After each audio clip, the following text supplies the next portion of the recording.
Okay. So good morning. 3, 6, 9, 1. Okay.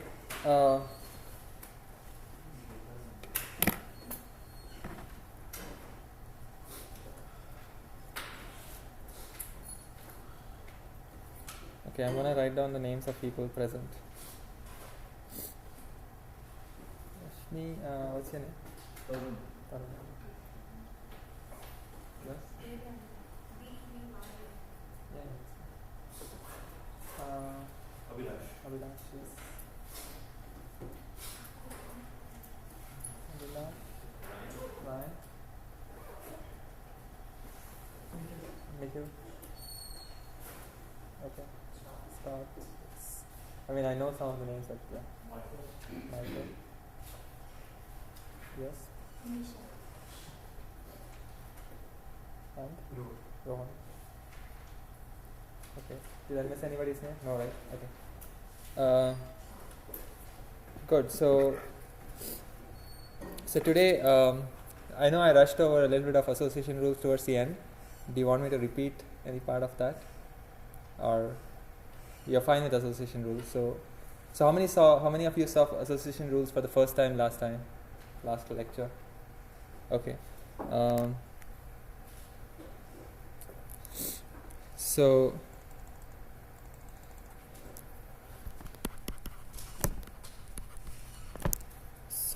let me do the following. I'll quickly recap association rules. Not the algorithm to generate the rules, but just the what are the objects, what are the ingredients in such an analysis, and then I'll move on to clustering, and within clustering I'll talk about Kmeans and variations, and I guess a variation. Okay, let me just say K.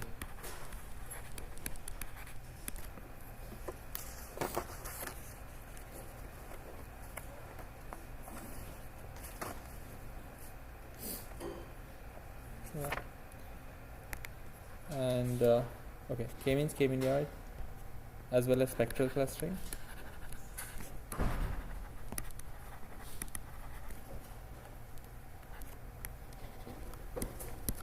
And then I'll revisit PCA. Okay, and this should you have studied PCA in the first part of the semester, but we'll recap PCA properties again. So it may be a review. So how many of you have seen clustering as well? Many of you, right? Was clustering covered? So those who have taken 572 or taking 572, have they covered clustering? Yes. Use of clustering and applications and all that, right? Okay, for some of you it's going to be covered soon. I think people are taking two different sections, right? Okay. So that's good. I think if you know this, then you'll be at the other class will be very easy, whichever class it is. Okay, so let me just quickly recap association rules.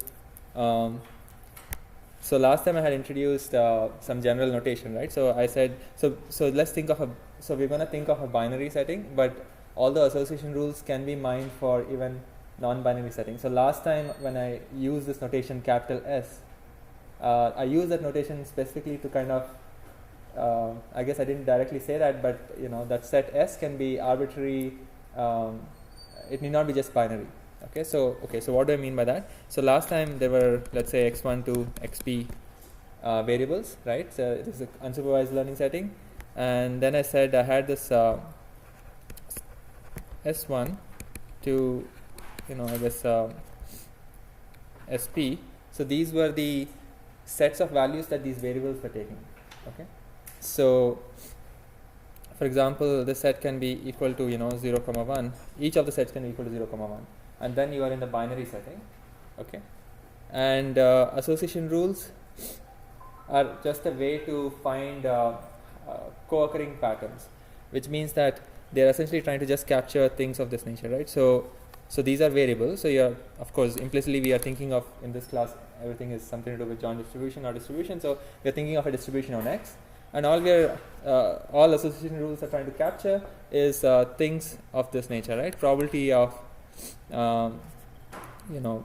some set of values being taken. So maybe capital X1 taking a value. So let's say this is these are the capital sets, and then there are the smaller sets which are S1 to SP. Okay, these are subsets of these capital sets. Okay, capital sets are all the values that these variables can take. Each one of the variables can take, and this little case S sets are just subsets of them. For example, they can be exactly some values. Okay, and so we were interested in probabilities of this form, probabilities of the first variable taking some value little s1, and so on, all the way to the last variable taking a value little sp.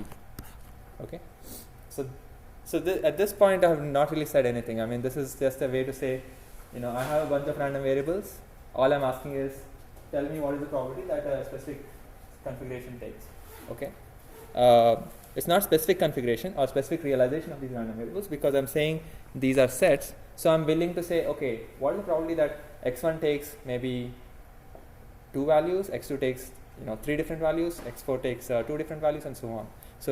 So just an example, I think. Okay, I don't want to. So okay, let me give an example. So let's say S1 is.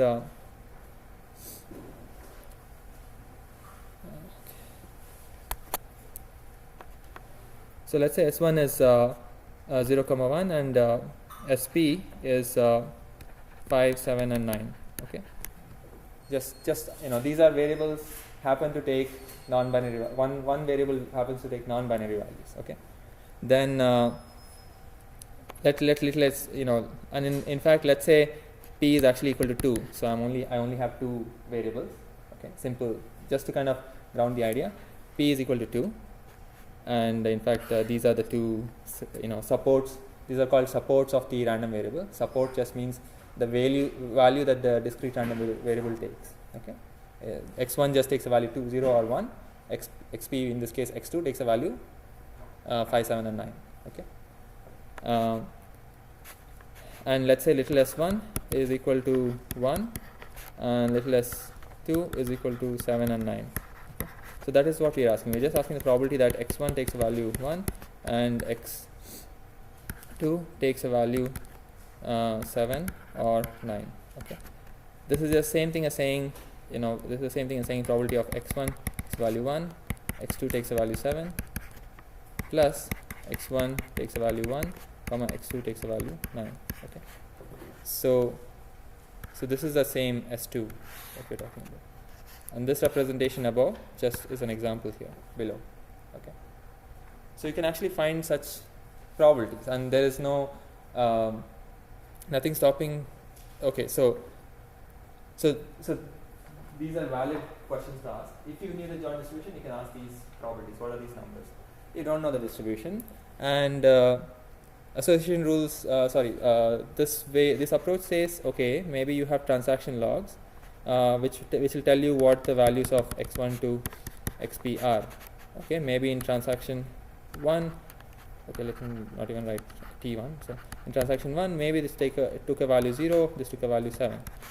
In transaction 2, it took a value 1. It took a value 9, and so on. So you have these transaction logs. Okay. In this example, for instance, there are only 2. I'm only taking 2 values. There could be other variables which are taking other values, right? In general. So from here, you can imagine that, okay, I have a bunch of realizations. These are realizations of the key random variables. Given the realizations, I can always construct a proxy for any question that I ask. So we are always in the discrete case. So given bunch of realizations, like maybe n of them, right? Maybe this takes a value 0, this takes a value 9 again. So you have n such observations. So given that, you can, for example, let's say you want to. So in this example, I'm saying what is the probability of x1 is equal to, x1 belongs to the set, this set 1, s1, and x2 belongs to the set 7 or 9, right? That was s2. So this probability is approximated, right, by just counts. So you just count. So number of times, you see either 1,7 pair or 1,9 pair divided by total number of observations, which is n. So this is a proxy. I mean, this is a very natural proxy, right? So you're just counting the number of times this occurs out of the number of observations that you have. This or this occurs and the number of observations you have. So I wanted to say this because from here you can say, okay, now going back to the example, what if I had made SP also 0, 1, or all random variables are binary? Okay, so that's a special case. All random variables are binary, and then I'm saying, okay, then further I'm gonna restrict S1, S2 to little s1, little case s1, lowercase s1, lowercase s2 to be only those sets which are either ones or 0, 1. I won't allow little si to be 0. Okay. So okay, let me say, so the binary case, and this is a case that you have seen association rules mostly described as, which is let's say all script si is equal to 0 or 1, and little si is either this set or this set. Okay, these are the only two choices.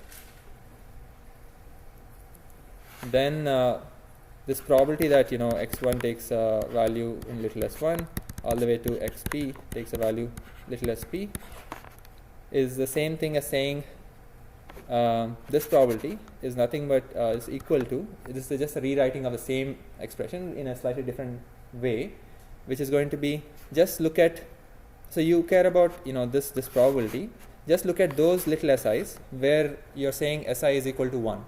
Okay, there will be a few of them.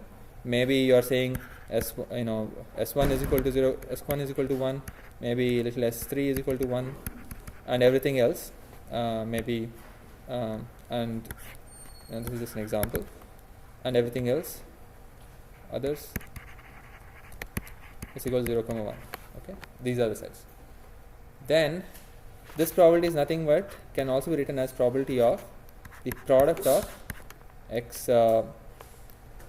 I, where I belongs to the index, I belongs to the set, or I don't even want to write product. In this example, this is just going to be x1 times x3. Okay, because in this example I said, first of all, binary case, I'm saying binary case just means the capital script si is just 0, 1, and I'm saying, okay, let's also assume that the little si's are sets which are of this form, either ones or 0, 1s. For any, now I'm saying for any probability like this, whatever with sets, these choices can only be like that. You just look at those sets where it's ones, okay, where you're asking for them to be ones. This ones where you're asking for them to be any value, basically they don't matter. And so, for example, in this example, let's say 1 and 3 were the only ones where you care whether they were ones, and everywhere else you don't care. Then this probability is the same as this probability. Okay. That's a homework, but you just think about it. It's very intuitive, right? I mean, if I'm asking for, let's say, x2 to be any value, then you don't care. I mean, it will kind of not figure in this computation, probability computation. Okay. So this was written. This was written in a short form last time, if you remember. It was just product of little k in set k, and the set k in this example, for example, is 1, 3. So this was actually equal to set 1, 3 in this example of xi. I guess these are binary random variables, so okay, let's say.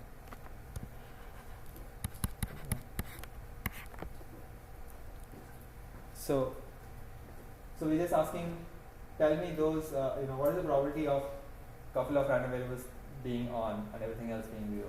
Okay. And this is what we said is like an item set. Okay, an item set is just saying I have p random variables, some subset of them, what is the probability that they're on? Okay. Some subset of them is an item set, and we are just asking what is the probability that those guys are on. It just means that the random variable corresponding to those indices are 1. Okay. And because each one can only take value 1, product of them, being equal to 1 is saying each one has to be 1. Otherwise, it will be 0. Okay. It's just a rewriting of a simple probability expression. Okay.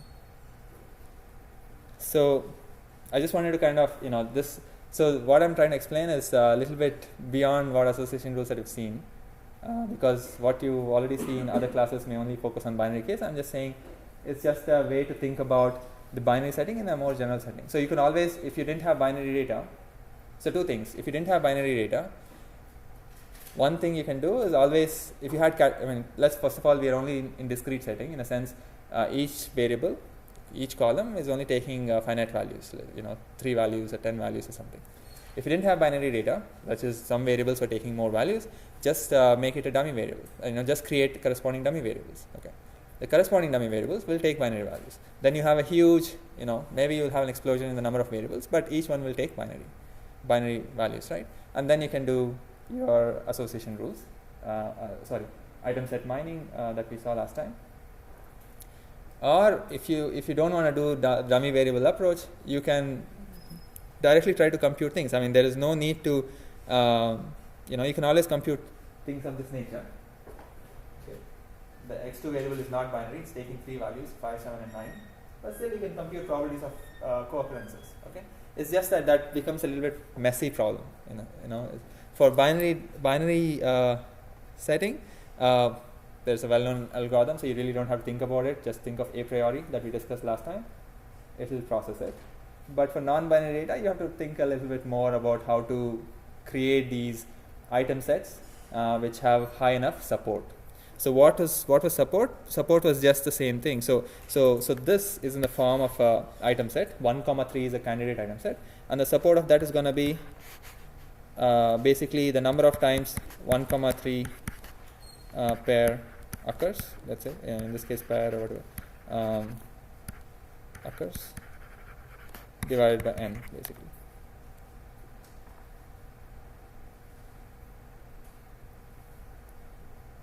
Right? In this case, you have transaction data.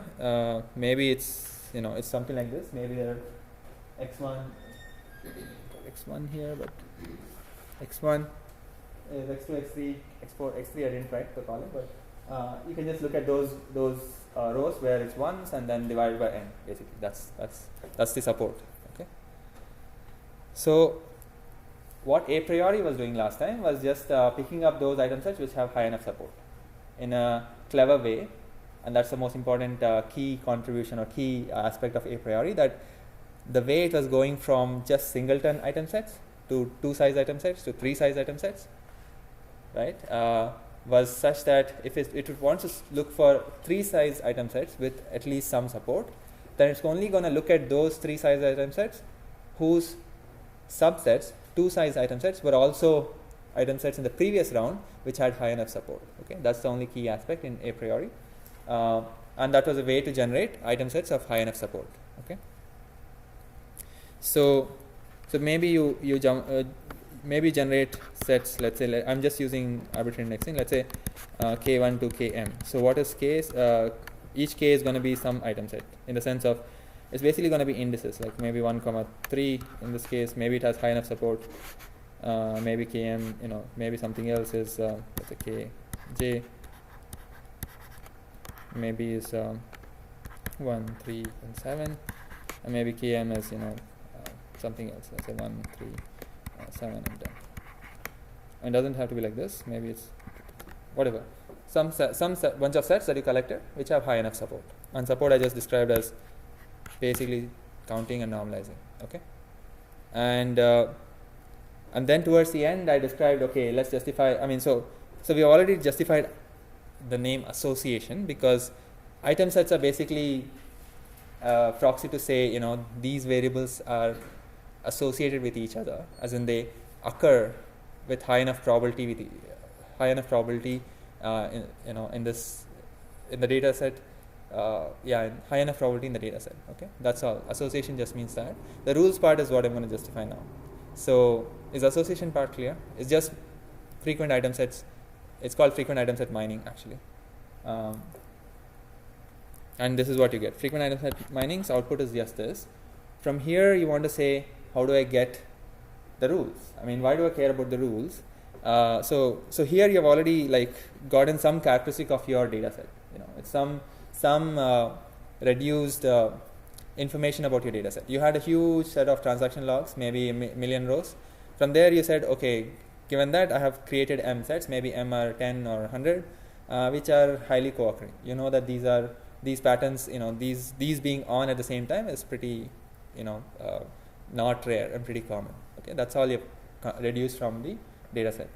Now the rules part is something that you can use to, there are various uses. One use that I can think of is, given these item sets, you may want to make recommendations. Okay, so think of a transaction log, which is actually a retail transaction log, where each transaction row in that observation data is which items did a customer buy in one checkout transaction, right? Then you can use these sets to say, okay, if somebody has bought 2, 3, and 7, maybe I can recommend 10. Okay, maybe that's one use of a rule. So what is a rule? A rule is just going to break. So take an item set. Okay, let's say item set has. So let's say take an item set KJ, one of those. Break it into two parts. Okay, P and Q. I'm going to use lowercase, but it just means break a set into two parts. You will get two sets. Okay, and in terms of notation, maybe you can use the various notations. Maybe I'll use P implies Q. So this is called a rule. For example, in this case, let's say KJ was 1, 3, and 7. I can maybe say P is 1, 7 and Q is 3. Okay, this is a rule. And okay, I can create many such rules, right? With just this, I can say 1, 7 implies 3, 1, 3 implies 7, 1 implies 7, 3. I can do many things. But we'll be interested again in pruning or filtering. We're not interested in all sorts of rules. We'll be interested in rules with high, and people just use the word confidence. And it's okay, high confidence,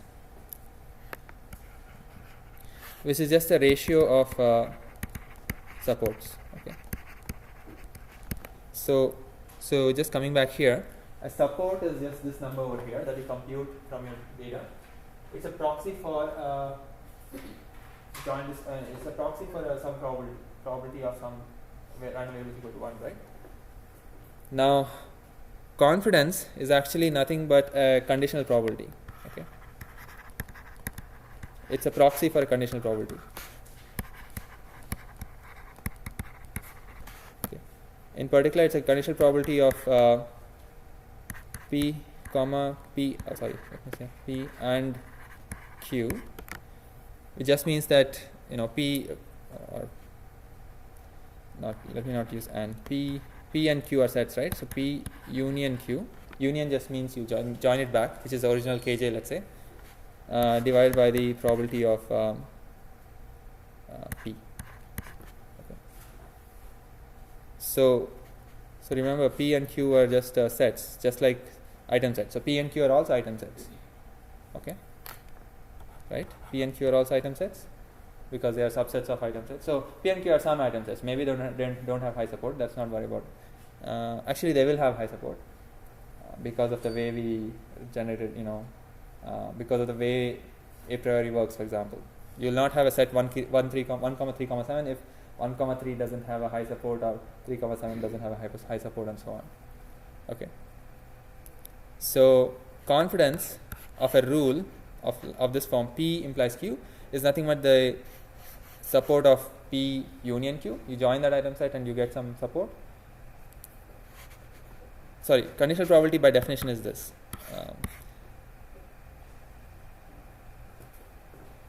Conditional probability is by definition this. So it's the ratio of probabilities, right? Conditional probability A given B is always A union B. Sorry, A and B divided by B, right?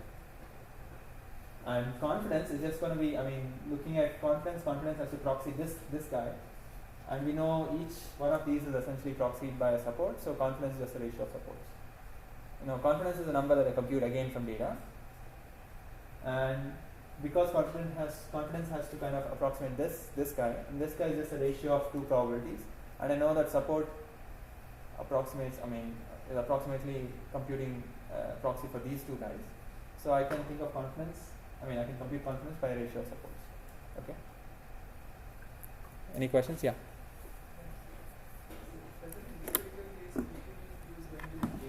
Yeah. We already know that number. Maybe from a priori computed. Yes. So in other words, we are saying that given P, what is the probability of P using P for one? Given P has occurred. So in terms of probability, is saying given that somebody is already purchased, some of the random variables are already 1. What is the probability that the other random variables are also 1? Because we already said P is, those ones are already 1s. So P in Q, some of them are already set to 1. The question is whether the other ones are 1s or not. Is that not clear? Yeah. So the point I'm trying to make is that. So the numerator is just saying when will the, let's say, so here K, P comma Q are just in this example are 1, 7 and 3, right?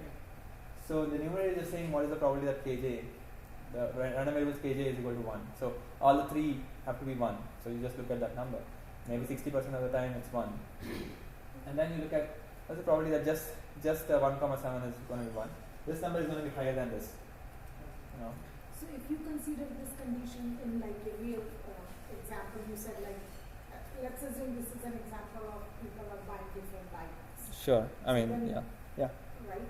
Then we group them like, okay, somebody bought like 2 items and somebody bought 3 and then 4 and then 5. Is that? No, it's not the number of items. It's this item set index is just the whether they bought item. Maybe they bought bread, bought jelly, bought peanut butter. It's not the counts of the. This model is not capturing the count. Yeah, it's just saying sets of items. Yes. But not the number of items of each type. Yeah, or different sets of items. Yeah. So when we consider different sets of items, so 1, 3, and 7 may represent bread, jelly, and peanut butter. Okay. Yeah. Then what is the condition like? What is the condition? The probability that they bought what is it? Bread, peanut butter, and jelly, given that they bought bread and peanut butter. So it's simple. Yeah, there is nothing. So given that they bought 2 items, what is the probability that they buy the third item? Essentially. And we approximate that by doing the support over the support. So we go down the list of transactions, find bread, peanut butter, and jelly, divide. These numbers you already may have because when you're mining items sets, you might have already these numbers. Well, but that's just the support, right? Which is looking at the transactions, finding the ones that have those 3 things together, dividing by all the transactions. Yeah. So you have the support number. And to get a confidence, you would just divide the support number divided by support number, because these item sets will also be frequent item sets. Because Kj is frequent means P and Q is Kj, so you have that number. And if Kj is frequent, then all subsets of it are frequent item sets. And when you said for the a priori Yeah. situation, I'm wrong about this one, but you're always dividing by something that is included in the top. Yeah. Bread, peanut butter, jelly. You're never dividing by bread. Yeah. Yeah. Priori says you just take those out and only include the ones that Yeah. the existing one above. Yeah. That's I guess the explanation given in the other classes. In this class, explanation is all about we have a joint distribution P of X. We want to compute things like conditional probabilities, and conditional probabilities just correspond to something like confidence. But in reality, you will see that if you look at association literature, there is a lot of lot of different measures of quality of item sets, like not just support. There are other things that they can also say as a numerical score for what an item set, which item sets they are interested in looking at, not just support. But support has a nice interpretation that support it's a proxy for probability. Okay, probability of some variable taking values 1. And confidence has a nice interpretation that it's just the conditional probability of A given B, something like that. Okay. But instead of confidence, there are other things like lift and all that. I don't remember what they mean, but they may not have probabilistic interpretation. What I'm just trying to understand the whole concept is by putting like a real. We are just looking at patterns. No, I mean the concept. So, if I don't know if you were you there in last class, but the concept is in unsupervised learning. At least in this class, we don't want to be the same as the other classes. So in this class, we are only thinking about we have a joint distribution. We are looking for patterns of some information, some summarized information about the joint distribution, and this is one sort of summarized information. Support is the summarized information. It's just saying if you have a joint distribution over p random variables, I want to know some. I don't want to know the whole joint distribution. Maybe it's difficult to compute, but at least tell me. When I compute frequent item size, I'm telling you that there are these particular values that these random variables are taking, which are common, which means that their support is pretty high. In a sense, these are high probability events, high probability values. Okay, in the joint distribution, these are high probability values. That's it. That's the point of view that I'm trying to give. There are other points of view that you can find in other classes. So just in case, if let's say we have like a stock of 100 assets, yeah. and we try to find out like what is the grouping, or if we are looking for a portfolio, then how can we group these to make like a best, or getting like a which has a better support or something like that? We can use assets and portfolio. This is not related to that. I'm just thinking of ideas of different items and how can we group. What is it's not about how can you group. So it's about how to detect groups of high probability. That's it. Okay. I mean, if you want to control, as in you want to group some items, that's an optimization problem. So you have to define what is the criteria, what is the quality of a group, and then you can do something. So you don't have a control here in the sense you have data which is the realization from some joint distribution. You're just asking what is the particular values which are taking high enough probability values. That's all. So tell me those x values being equal to 1 which have high probability. So this is like a deduction. So what you don't have the joint distribution p of x. You only got this transaction log, which is a realization from the p of x. And now you're saying I don't know p of x, but at least tell me some parts of p of x, which basically is p of item 1, item 2 to item 3 big enough. If it is big enough, maybe it's interesting to me. That's all. Let's discuss this during the break. Sure. Okay. My thing is like after class is over, sometime in the real. Yeah. You get those problems and then you say, oh, maybe I can connect this problem with that concept. And yes. That is the connection I'm trying to make in my mind. Yeah. So that's why my explanation is a little bit non-standard, right? I started with saying that we are not thinking of binary settings. We are actually thinking of arbitrary discrete distributions, right? The capital SJs can be different, and then finding item sets is the same as saying co-occurring random variable values essentially. Right. So this, try to focus on what this is trying to say. It's just saying, tell me, maybe there's set values.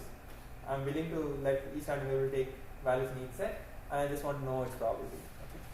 And if you didn't know anything about the association rules, you can just compute this by just counting a number of times. X1 took some values in my data set, and X2 also took some values in my data set, and so on. So that's simple as that. There's nothing deep going on with association rules, but there are a lot of variations, and people have figured out how to make the most out of it in practice. So I encourage you to look at literature. Okay, so today, so what was the next topic? Clustering. So I know some of you have not seen clustering yet, but who has already seen clustering? So have you seen spectral clustering? So who has seen spectral clustering? Nobody. Okay. So I guess I'll try to spend more time on spectral clustering and try to spend less time on K-means and K-medioid. But so let's see. So let's get into the details. So clustering. I think I also briefly mentioned hierarchical clustering in the notes, but I'm not going to discuss that in today's lecture. You can look at it. So let's start with so clustering. So what is so here the motivation is going to be a little bit weaker. So again, we have some joint distribution over a bunch of random variables, p random variables. But what we care about is let's say the joint distribution is something like this. maybe it has 3 peaks, let's say, something like this, in one dimension. All we care about is, and then if you have a joint distribution, of course we don't see the joint distribution. In one dimension you'll only get to observe things, right? Maybe you'll get to observe a bunch of points, right? And I've put more points in the central parts of that peaks, right, below the peaks, because if you sample points will come according to the probability, right? And where the peaks are is where you get more points, right? Now you get these x's in one dimension, and all you're saying is, can I group them together? Okay, maybe this is one cluster, maybe this is one cluster, maybe this is one cluster. So clusters are essentially like these peaky regions of your joint distribution. Okay. In 2 dimensions, you can imagine, there are it's a joint distribution which has multiple peaks. All you're trying to find is this in 2 dimensions, for example, if you have a cluster, bunch of points coming from different peaks, then all you're saying is, okay, this is one cluster, this is one cluster, this is one cluster. Cluster loosely is essentially a joint distribution. You cut off joint distribution and you're looking at peaks, which means high probability areas, and that's your clusters. Okay. This is just one point of view. Maybe there are other people who motivate clusters in different ways. Similarly, this is similar to what we did in association rules. We are actually putting, but there it was discrete distribution, but we are essentially again trying to look for peaks, as in not peaks, but those regions in the probability space where the probability mass is high. Okay, because x is taking some values. If the probability mass is high, those regions are interesting to us essentially. Okay, so let's see. So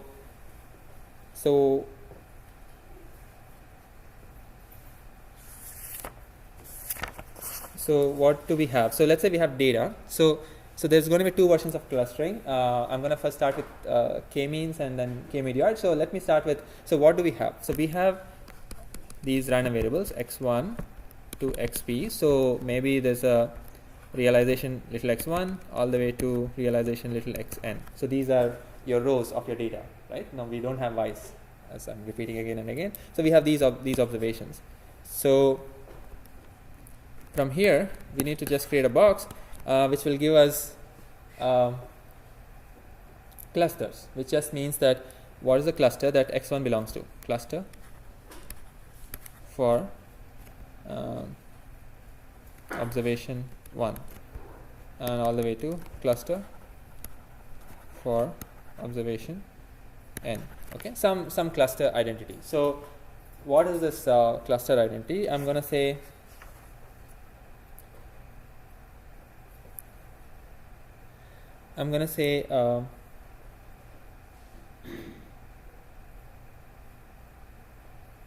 so I'm going to think of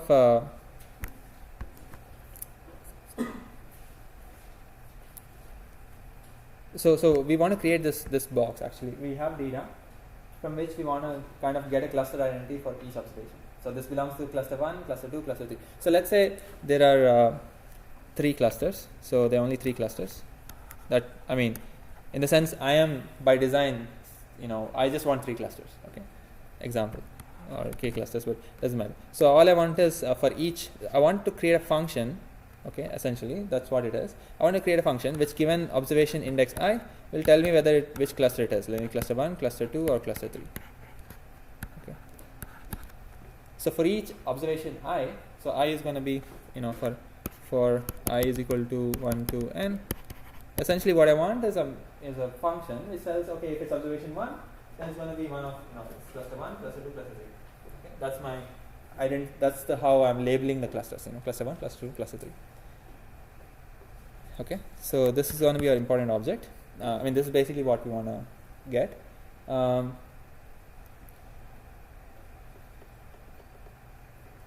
Okay, so but an alternate point of view that you'll see in clustering is we don't actually need the data x1 to xn. We only care about some function of x1 to xn, which I'm going to call it as d of xi and xi prime. Okay, and this function is basically saying, okay, don't tell me all the observations that you have, just tell me dissimilarity between these two observations. Okay, so that's why I'm using the word D, but basically dissimilarity between observations. Okay, so I have the first row. So how dissimilar is the first row or first observation from the third observation, let's say. Okay, so for every pair of observations you can find dissimilarity. So what is xi prime? so for example, I is 3, I is 1 and I prime is 3. I and I prime are just indices which go from 1 to n. So we can say xi, xj also. Yeah, yeah. I mean, I'm just using notation from the thing.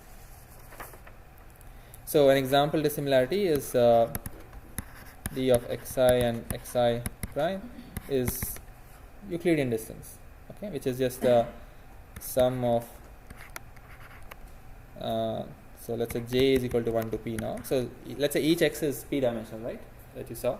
So j is equal to 1 to p of xi j minus xi prime j square. So I mean, this is not the Euclidean distance. Let's say this is just distance square. Okay, Euclidean distance includes a square root. So, but I don't need to have actually. Okay, I don't have to talk about distances actually. I just want dissimilarity, right? So I'm saying the dissimilarity is just the sum of the squares of the individual entries. Okay. Is this clear? Any confusion?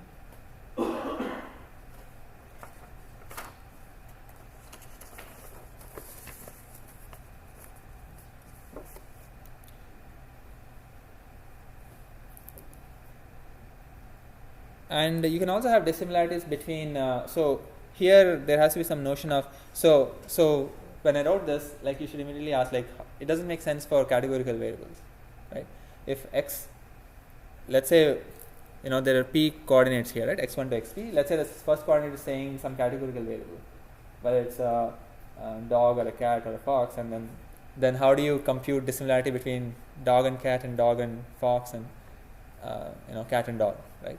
So you need to have some exogenous way, some other slightly different way to define what is the dissimilarity per like in a coordinate. So here I'm just, so when I wrote this formula down, I'm thinking of each coordinate, the p coordinates, p variables. So I'm thinking them as continuous numbers. I mean, they are quantitative variables. So I can think of Euclidean distance. I mean, maybe this is not the right. I mean, Euclidean distance may not make sense for every coordinate. Some other distance may make sense. For example, if it's a categorical variable, I'm just saying you can define. Maybe you have to define how different is a cat from a dog and a cat from a fox. Maybe cat from a fox is very different from a cat from a dog, or something like that. You have to. That information is embedded. That's exogenous, as in that is your information, domain knowledge that you're importing when you're defining this dissimilarity. But you can just define it. I mean, it's a function. You can write it out, and given two inputs, it's going to spit out a number, right? Yeah.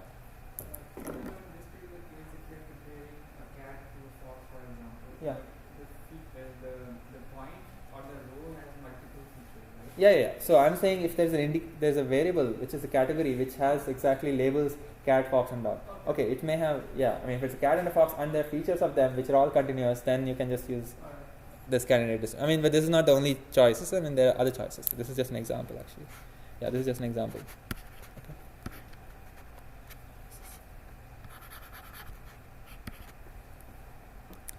Okay, so with that, so all I said is, you may have observations or you may have just distances. I mean, you care about distances, or dissimilarities. And if there's dissimilarities, I want basically for every pair, if there are n observations, then I want essentially n square distances, n square dissimilarities. Okay, right, for every pair. So the n observations, for every observation to compare to every other observation, tell me a number. So there will give me n square numbers basically. Okay. Whereas in the first version, you will have n observations, but each observation will have p numbers, so it's basically n times p numbers. So think of these as different. One is n square, one is n times p. Okay. Okay. So what is the best way?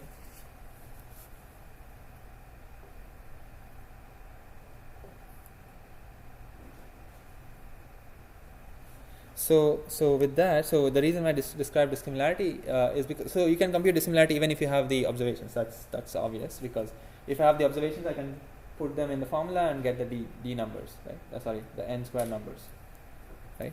So let's write an objective which is gonna kind of find the best clustering. So for us, the clustering is, for every observation, tell me a cluster identity, which is cluster label, which is 1 or 2 or 3, let's say.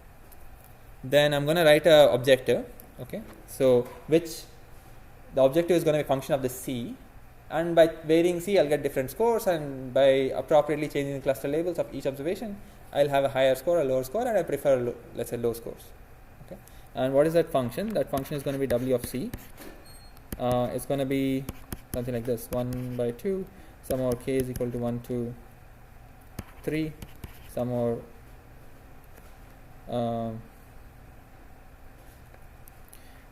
I such that C of I is equal to k, and some more I prime such that C of I prime is equal to k of d of xi prime. Okay, so let's parse this one by one. So I'm going to use dissimilarities. So what I'm trying to say, let's forget about the first sum. It's just summing over 3 clusters. So let's say I had a candidate cluster assignment. For every observation, I said, which cluster it belongs to. So let's pick the first cluster. What all points go to first cluster? Okay. So this is saying, so what I'm saying is, let's say little k is equal to 1. All I'm saying is pick all the points for which I have currently assigned them to cluster 1. Pick all the points that are currently assigned to cluster 1. Tell me what is the total, total dissimilarity across all the points in this cluster. So maybe there are 3 points in this cluster 1. Let me not use 3. Let's say my current example. Let's say there are 5 points and there are 3 clusters. So maybe I put my C function is saying C of 1 is equal to 1 and C of 4 is equal to 1, and that's the first cluster. Okay, let me put something like this: C of 1 and 4 belong to first cluster, 5 belongs to its own cluster, and 2 and 3 belong to another cluster. Okay, let's say there are 3 clusters. Let's say this is the current candidate cluster assignment. Okay, some example. Then all we are saying is, so okay, C first and the fourth observation belong to cluster 1. Tell me what's the distance between them. That's this summation. The underlined summation is just saying pick all the points that are in cluster 1. There are only 2, 1 and 4, and saying find me the distance. And it's double counting, so that's why there's a 1/2 in the front. Because in the first sum, this sum over here, this will include 1 and 4. This sum will also include 1 and 4. So I'm saying distance of 1, 4 plus distance of 4, 1. So I'm doing 2 times. So that's why. And distance of 1, 1, just think of it as 0. 1, 1 and 4, 4 is 0. Dissimilarity. So what will happen if we have 1, 4, 5 and then? So you'll have for every pair. So 1, 4, 5 means 1, 4, 4, 5, 1, 5. What will happen to 1 by 2 then? That's fine. That's still fine. Yeah. So it's just double counting. So what will happen if let's say, maybe here let's put it as, so let's do that example. So 1, 4 and 5, C of 5 is equal to 1, and let's say 6 is the third cluster. I mean, I'm just maintaining 3 clusters because that's the running example. So if this is 1, 4, 5, so this summation at the top is essentially I'm going to use some loose notation. So D 1, 4 plus D 1, 5 plus D 1, okay, that's it. Yeah, 1, 4. So actually there will also be 1, 1, D 1, 1, but that's 0. Okay, dissimilarity between the point and itself is 0 by any sane measure of dissimilarity. So similarly you'll have 2, 1, sorry, not 2, 4, 1 plus D 4, 4 plus D 4, 5 plus.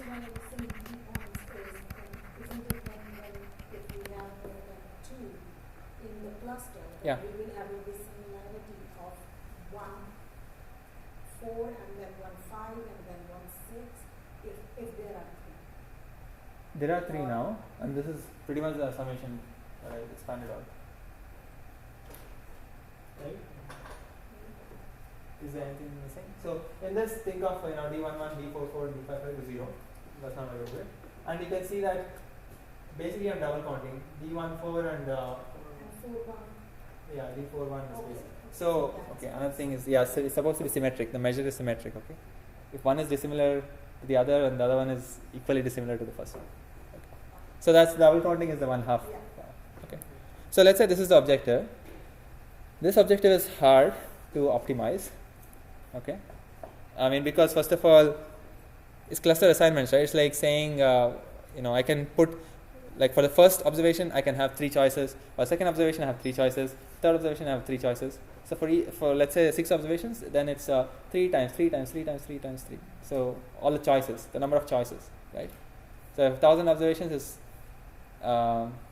3 to the power 1,000. Okay, choices of cluster assignment. So it's a hard problem. Did I go over that quickly? No, Okay. So it's a hard problem. So we're gonna solve it using a technique which is Kmeans. So we're gonna solve this. So what is the problem? So we want to minimize. Basically, let me write the problem. Problem minimize over C of WC is hard because there are too many choices. So we're gonna do something greedy. So solve approximately, and that's one example of that is K-means. Okay. Another example is actually K-medoid, but I'm going to describe. It's not K-medoid is very similar to K-means. So we're going to solve this approximately, this objective. And so what is the objective again? So it's basically saying find me cluster assignments such that if I have assigned 1, 3 and 5, so 1, 4 and 5 in the same cluster, they are not too dissimilar. They can be very dissimilar to other guys, but they should not be too dissimilar. And whichever some other cluster, they should not be too dissimilar. Okay, that's roughly the objective. Intuitive, right? Let's see. Okay. So the fix is going to be, okay, so this is the first time I'm going to describe it this way. So let's see if it works. The fix is going to be, so how many of you remember EM algorithm? EM algorithm. Yeah. Expectation maximization algorithm. Okay. So K-means is actually, so when we go through when we go through K-means, you have to think back and think about EM algorithm. So if you remember EM, it was talking about mixture of 2 Gaussians, how to fit the parameters of the mixture of 2 Gaussians. But just maximizing the likelihood was difficult. So we said, let's hypothesize that there is a new latent binary variable associated with each observation, and then if we can hypothesize that what value it could have taken and fill the data, and if with the filled data the problem is easy, maximizing likelihood, and then with the filled parameters you would again hypothesize what values they would take, what values the binary variables should take because those are not observed, and so on. So go back and see what that is.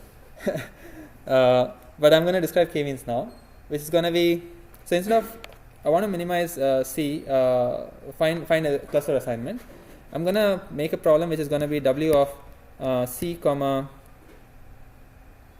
M1 to M, let's say M3. Okay, M1, M2, M3. So in the notes there is a general version, but let's focus on this example. Okay. Which means there are only 3 clusters. So I'm going to add some additional variables. So what are these variables? So these variables are going to be again p-dimensional vectors. Okay, that are variables. I'm just created these variables, but what do they mean? So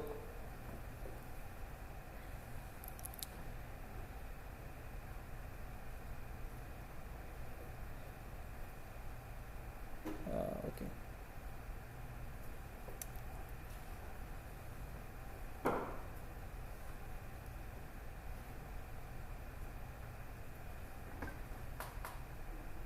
That's the best way to describe this.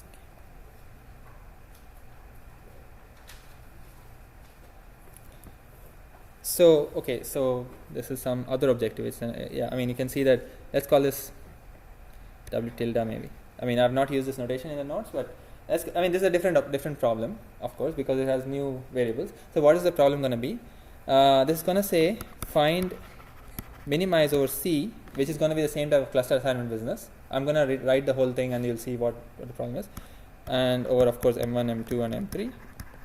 These are p-dimensional vectors of an objective, which is going to be sum over k is equal to 1 to 3, very similar to the summation before. But it's going to be nk times the sum over, so I'll tell you what nk is. So C of I is equal to k. So I such that all observations such that their cluster assignment is equal to k. That is the summation of let's say xi minus mk 2 square. So this is the new objective. So what is nk? Nk is just the number of points assigned to cluster k.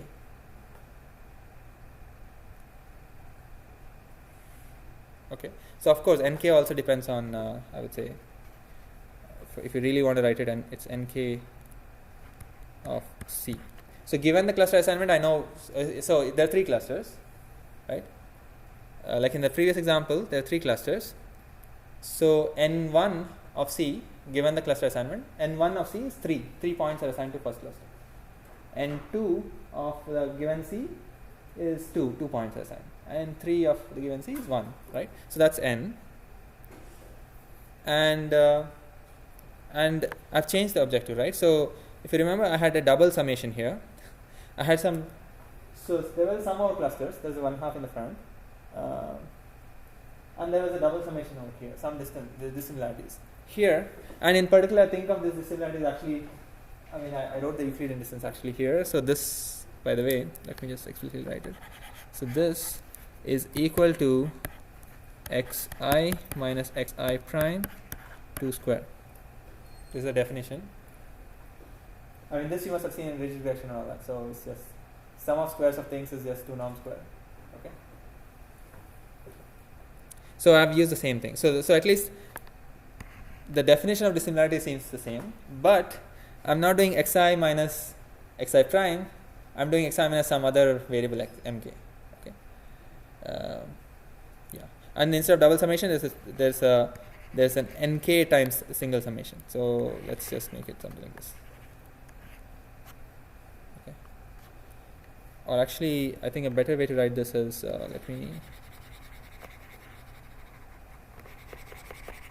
a better way. I'm just writing it same thing. Sum over I such that Ci is equal to k of nk of C. So I just flipped it. I mean, because it's a. I mean nk. I mean k is fixed. It doesn't matter whether it doesn't depend on I. So I could have put it outside. I just put it inside. I just want to kind of compare this summation with the previous summation. Okay. And so I'll give you a break right after I finish this Kmeans, by the way. Okay.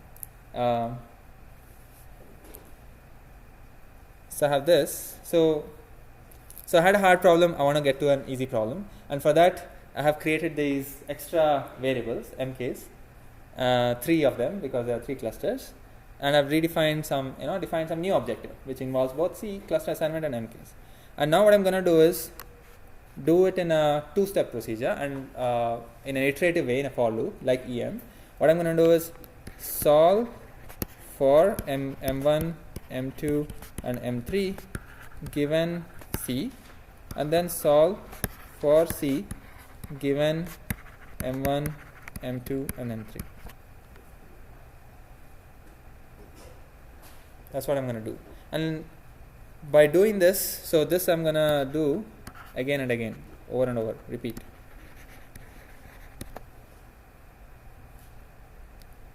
Okay. This is actually Kmeans. So people have seen Kmeans. Kmeans is doing this, and I'm going to explain how or why. So, and also I need to explain why this new objective is like similar to the previous objective. Because I'm saying it's an approximation to the previous thing that we cared about. if you kind of see the previous objective, I mean, let's fix a single cluster. So let's fix a C. So let's say given a C, okay. What we had, so the term was basically sum over I, such that C of I is equal to K. Let's fix one of the clusters as well. Let's focus on the the term, the thing at the underline, sum over I prime of C of I prime is equal to K, right? Of D, which is actually just xi minus xi prime, something like this, right? This was the term, one term in that WC expression. What is that MK? Like I told you it's p-dimensional vectors. P-dimensional vectors. I'm going to define what I'm going to tell you, interpreting what MK is. I'm going to tell you, but right now in that optimization problem, MK is just those p-dimensional vectors. yes. Same dimension as the observation dimension. Observation of p-dimensional. MK is one vector per cluster. What I'm saying is, so our objective is we have like the three vectors in one cluster, and we are trying to find the distance between those three because we want to minimize that distance. Oh, you're trying to interpret this new objective? So that's the step I'm trying to. I'm describing what this is right now. So I haven't told you. So right now you're convinced that this is fine. This objective is fine. W of C is fine. Yes. We are not convinced whether this objective makes any sense because there are new variables, right? So I'm explaining the same thing. So I just told you in between do something, but before that I'm going to convince that the objective makes sense. Okay? Which is as follows. Let's focus on this term for one cluster given a C assignment. This was the score for one cluster. I'm saying that this we can relax by replacing xi prime. Okay, let's remove xi prime. Okay, and make that mk. Okay, and the intuition is that okay, I don't want to look at because the only way I'm going to put an xi prime there is if so I'm only looking at I primes for which C of I prime is also equal to K. So there is this complexity because I'm subsetting according to C, and I'm also subsetting according to C again. So there is this some quadratic type of a not quadratic, but there is 2 times I'm calling this C function, which is what is actually adding to the complexity. So what I'm going to do is I want to remove the dependence on C, which is I want to make this a constant. Doesn't depend on I primes, as in doesn't depend on the individual observations in that cluster. I mean it depends, but in a slightly different way. Which is going to be, so if I replace this with mk, you can see that I have a summation over I is equal to C I, so I such that Ci is equal to K. Of another summation is there. That summation is actually boils down to nk of C times I have xi minus mk. Okay, that's what happens. So if I substitute any fixed vector, this is what happens. Because one summation is just not counting anything, so that's going to be n number of points. Okay. First summation is the same. Second summation just changes to number of observations in the cluster, and third one is just I just said we replace with the vector. So what exactly are we doing? We are saying that let's remove the second point comparison and make that point equal to. Okay, we didn't say that. So, okay, so this is the change I did in the objective. I said I don't want to, you've given me these observations, but instead of those observations, I'm going to create another variable, and because it's a new variable, it doesn't depend on C, right? I mean here it's just a variable, doesn't depend on C, so that summation went off, and there is an nk term, and this was the term that resulted it, and that term I just put it over here. So that's basically what I did, right? In the top, in the expression here. From the previous WC, all I did was do this for 3 clusters. Now, this problem, now let's think of this problem for, okay, so what are these MKs that I said? What are these MKs? So let's focus on that. So right now they were variables. But I said, okay, since I made them variables, let me minimize MKs, M1, M2, M3, given C. Okay. You will see that naturally, this M1 is going to be the average of points in cluster 1. I mean this is the observation. Okay, I guess what I want to say claim. Let me just say claim. M1 is just going to be the average of the points in the cluster 1. Okay. This I'm just focusing on this part. If you had given me a cluster assignment, then M1 is just the average of the points in the cluster 1. Why is that? That you can directly see here. Let's say I tell you what C is in this objective, right? In this objective, I tell you what C is. I'm not minimizing over C. Fix C. If C is known, then I'm just minimizing. C is known, so this is a number of points in the cluster is a fixed number, so that's also unnecessary. So I'm just minimizing mk over sum of the squares of xi minus mk square. So this claim is because if you fix C1 given C, okay, and that's by example that you can see that because I'm trying to minimize over m1 of sum of xi minus m1 so square I such that C is fixed, so I such that ci is equal to k. Ci is equal to 1. So this was precisely the term, right, that involves m1. Other terms don't involve m1, so I removed all the other terms. They are irrelevant to this optimization. This you should recall from decision trees, scoring functions. Decision tree, when you're splitting the node, you had a problem like this, and this was a problem which was similar to setting the mean value, but that was a one-dimensional problem. You were just asking for yi's minus c squared. Tell me what the c value is, and c was just the average of the yi's for that region, for that node. Here is just an m-dimensional, it's just a p-dimensional problem. You're just asking what is that mean, the reason why I use m is that it's a mean vector. It's just a vector which is like close to all of the points, because that's the vector which is minimizing the distance, this is Euclidean distance with all of the points given the cluster. Okay, so if you do this minimization, I'm just saying that mi is just equal to sum over, so okay, if you want to really write the formula, it's actually this is equal to 1 by n1 of c of sum over points of xi. So I such that ci is equal to 1. Just the average of points in that cluster assignment. Okay, that's what it is. So if I knew C, solving for m's is easy. They're just the average of the points in the current cluster assignment. Okay. And if I give you m's, which are the average of the points of the current cluster assignment, let's say, I can update my C as well. And the new C, which is what the solution approach was to first find m's given C and then find C given m and keep repeating again and again the same thing. So finding C given m's is also an easy problem. It's just saying if you have a bunch of points, what was that, let's say, what was that, 1, 4 and 5. So let's say 1, 4 and 5, and there was 2 and 3, and there was 6. So let's say initial cluster assignment was so 1 and 4, so maybe something over here. Okay, so all I'm saying is there's going to be an m1. Okay, let me not use x. m1, somewhere m2, I don't know where, m2 and m3. So this is, let's think of these points as two-dimensional points. So x is 2 dimensions. So the first point is here, fourth point is here, fifth point is here, second, third, and sixth. So you can, by just looking at this, I'm just saying that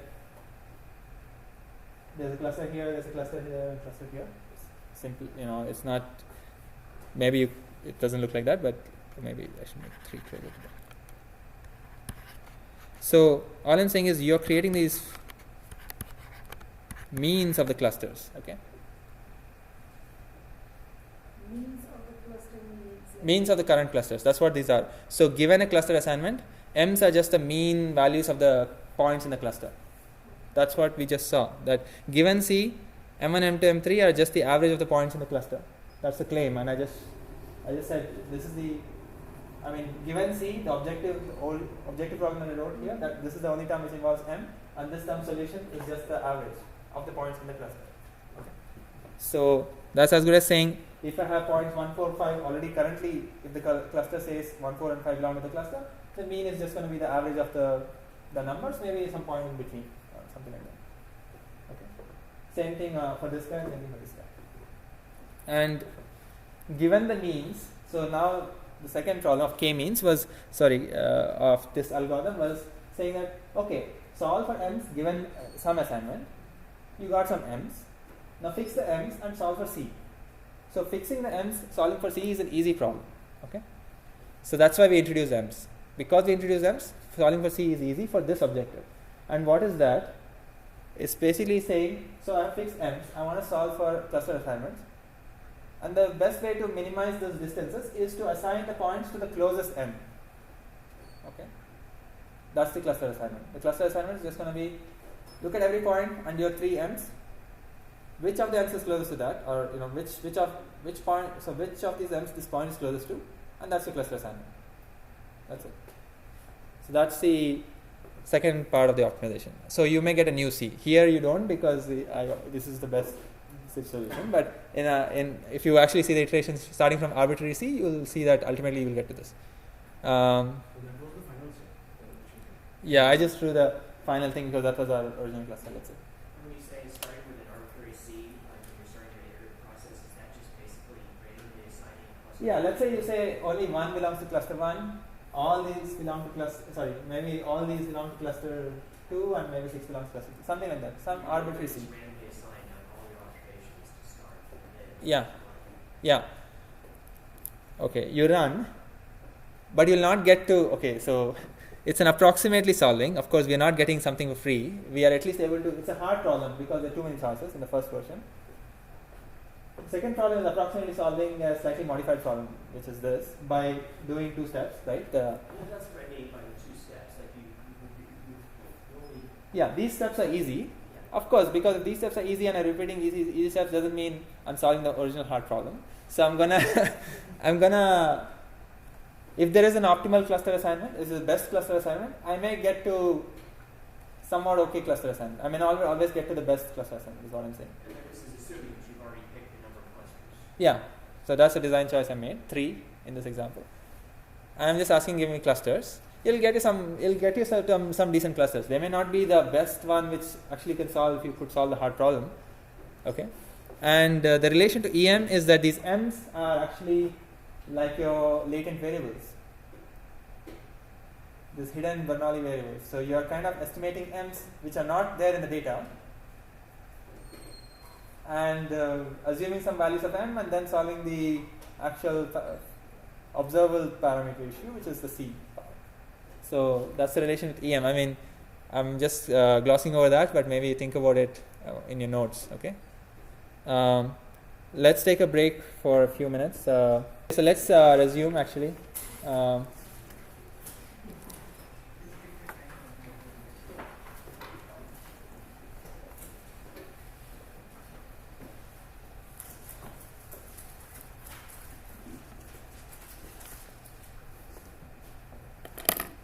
Okay, so now I'm gonna describe. So that was K-means pretty much. There's really nothing. I mean, K-means, if you don't understand anything, it's basically just do this over that objective and you're fine. You'll get some cluster assignments and be satisfied that it does something interesting. Okay. Now what the next slight variation, which is called K-medioid, basically is a variation of K-means where we don't want to say we want an Euclidean distance to describe the dissimilarity. So in K-means, you saw that I explicitly use this definition like 2 norm squares. This is the 2 norm square of a vector, the difference vector, right? The difference between 2 vectors is a vector, and the symbol, 2 vertical lines, subscript 2, superscript 2, is called 2 norm squared, right? Superscript 2 is fine, squared. It's called the 2 norm, okay, because there is subscript 2. If I had used the subscript 1 in lasso, that's called 1 norm. You just recap from what we did in lasso and ridge, okay. So in K-medioid, basically it says, okay, let's generalize, or let's work with arbitrary dissimilarities, right? Arbitrary dissimilarity functions. Okay, as in like you get to choose arbitrary, not the Euclidean one that I described. So that's an Euclidean distance, this dissimilarity in the K-means. Here we are saying we don't want to explicitly even know what exactly you're using. You may have different ways to compare different coordinates, and then that function may be very different, right? So the way we're gonna modify. So let's work with this, and we're gonna just modify K-means. Okay, each step of the K-means algorithm, and that's gonna be as follows. So what are those two steps? Find M1, M2, and M3 given C. Okay, this is one here, right? So this step, I'm gonna. So this is step A. Let's say there are two steps in K-means, right? Find M's given C, and step B would be given find C, new C given M's, right?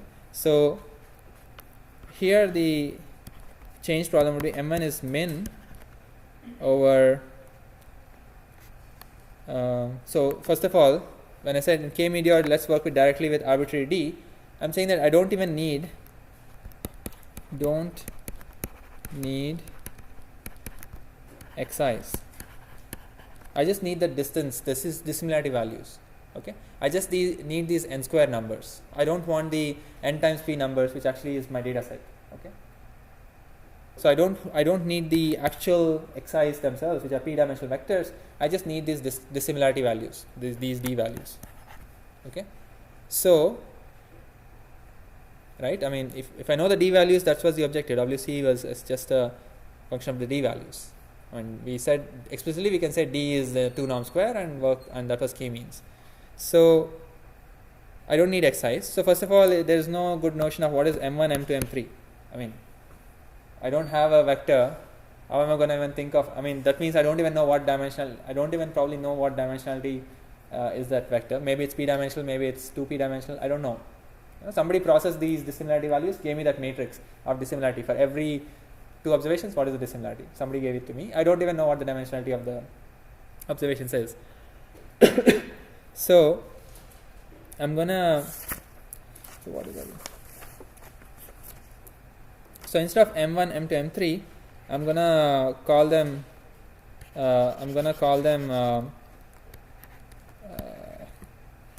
Somewhat of a messy notation. I1, I2, and I3. Okay.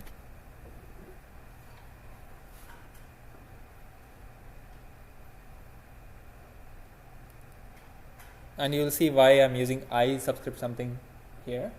So what are going to be I1, I2, I3? These are going to be just integers. Okay.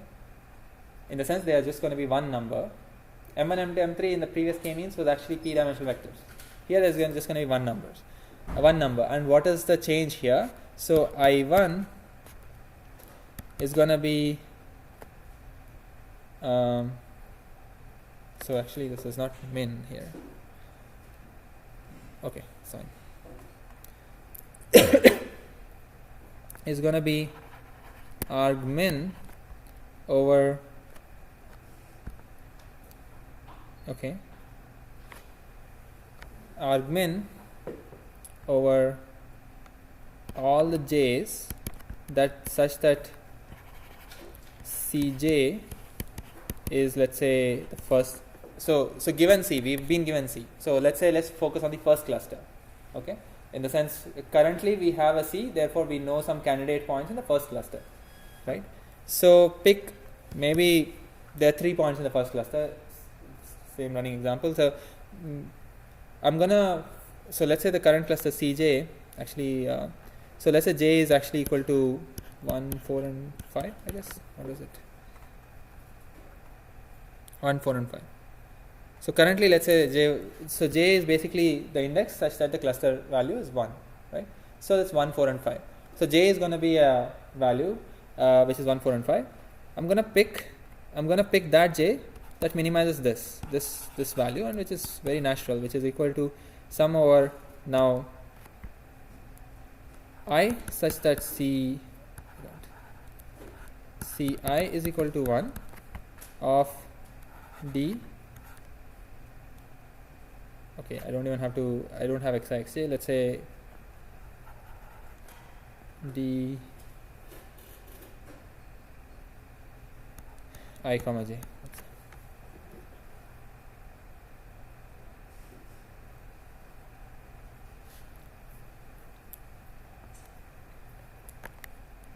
Okay.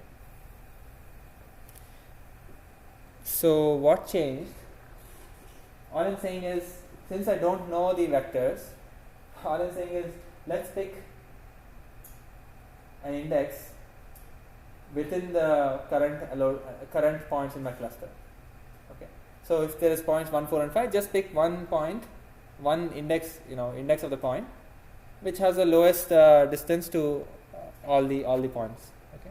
So I'm only restricted to points in my cluster. So previously in K-means I was allowed to take arbitrary vectors, m's, right? Here these m's can be points which are not 1, 4, or 5, which are not 2, 3, which is not 6. In K-meteors, all we are saying is, okay, m1 can only be one of the m, 1, 4, or 5. So it has to be exactly one of those points. And so we don't really need to know what the points themselves are. We just need to know the index. Okay. So among 1, 4, and 5, which is the point which is the most representative of these 3 points? Most representative in the sense of the one point which is minimum distance to everything else. Okay. So like for example, you have a bunch of points like this. Currently, let's say assigned to cluster 1, then maybe this point is the one which is like a representative one because it's the closest to all the points. Closest in terms of like minimizes the dissimilarity, whatever we measure. I mean, I'm just, if you visualize this way, you're implicitly thinking of a Euclidean distance, right? Plane, on the plane, maybe this point to this point, this point to this point, right? But it not be like this. You don't know what the dimensionality of the points are, but you're just picking a representative point which has the lowest distance to all of the points in that current assignment of the cluster. Now, given those points, you can solve the same step. Step B is the same. Get mu C given now I1, I2, and I3. So these are now your current cluster, cluster identifying points. Okay, you just know these indices, and then you're saying, okay, I know. Let's say for the first cluster, I1 is the point which is like a representative of that cluster. Look at all the points which are the closest to it compared to every other point. So that would be now the new set of points which would be assigned to cluster 1. Okay.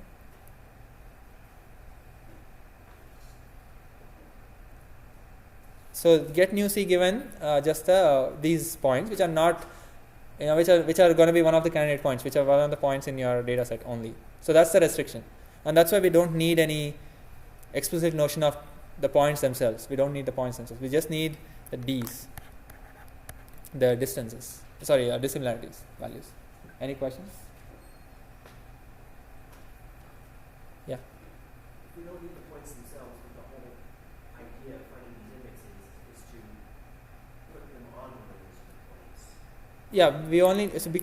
Yeah, we can. So remember, our C function was saying this point belongs to some cluster, but in fact the C function was saying that the point with this index, like the 10th observation, belongs to first cluster, 11th observation belongs to second cluster. It is not really talking about this vector has this cluster in it. So I don't really need to know the vector identity itself. I just need to know 10th observation, first cluster, 11th observation, second cluster. So so this whole optimization of K-meteors doesn't really need to know these, whether it's a 100-dimensional vector or a 10-dimensional vector. We don't need to know them. We just definitely need to know, somebody has to give us this dissimilarity between those observations. Somebody else. So it's like a very modular setting where some other team computes these distance values and then gives to some other team, and this team is just solving the clustering problem. Suppose we know the distance between every Observations. point observation. We Yeah. don't need to know the Observations themselves. Yes. Yeah. And so I'm kind of seeing the difference between this kind of like looking at the mean and skewed by outliers, whereas this kind of resists that with the mean weights because No, I mean if there is a distance, the dissimilarity value. Sorry, I keep saying distance. The dissimilarity value may still capture this outlier may be sensitive to outliers, and so you may be thrown off as well. So it's not necessary. But each of the index that's kind of defining the cluster has to be on a point. Oh yeah. So it can't just be like hanging out where there's no points. That's true. That's true. Yeah, that's true. That's the answer. Yeah. Any other question? Okay, so that's K-meteoid, and there's also something called hierarchical clustering, where you're ensuring that you're trying to not build one cluster like these 3 clusters. You're trying to say there's going to be 10 fine-grained clusters, which will be like which can be merged into 5 less fine-grained clusters, to maybe 3 or 2 very coarse clusters, and something like that. So you can see that in the notes. It's not very difficult. So, but let's get to the spectral clustering, which you may not have seen. Okay.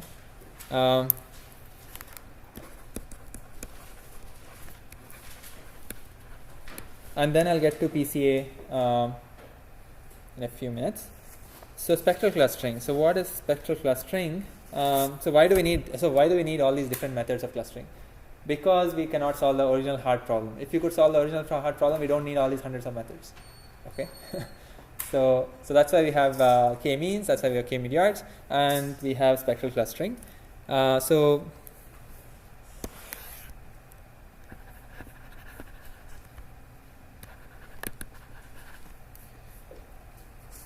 there is a nice picture in the notes, figure 8, which I'm just going to try to quickly replicate, which is there's a bunch of points here.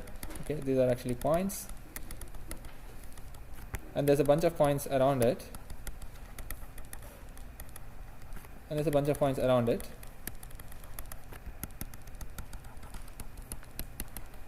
Very bad diagram, but okay.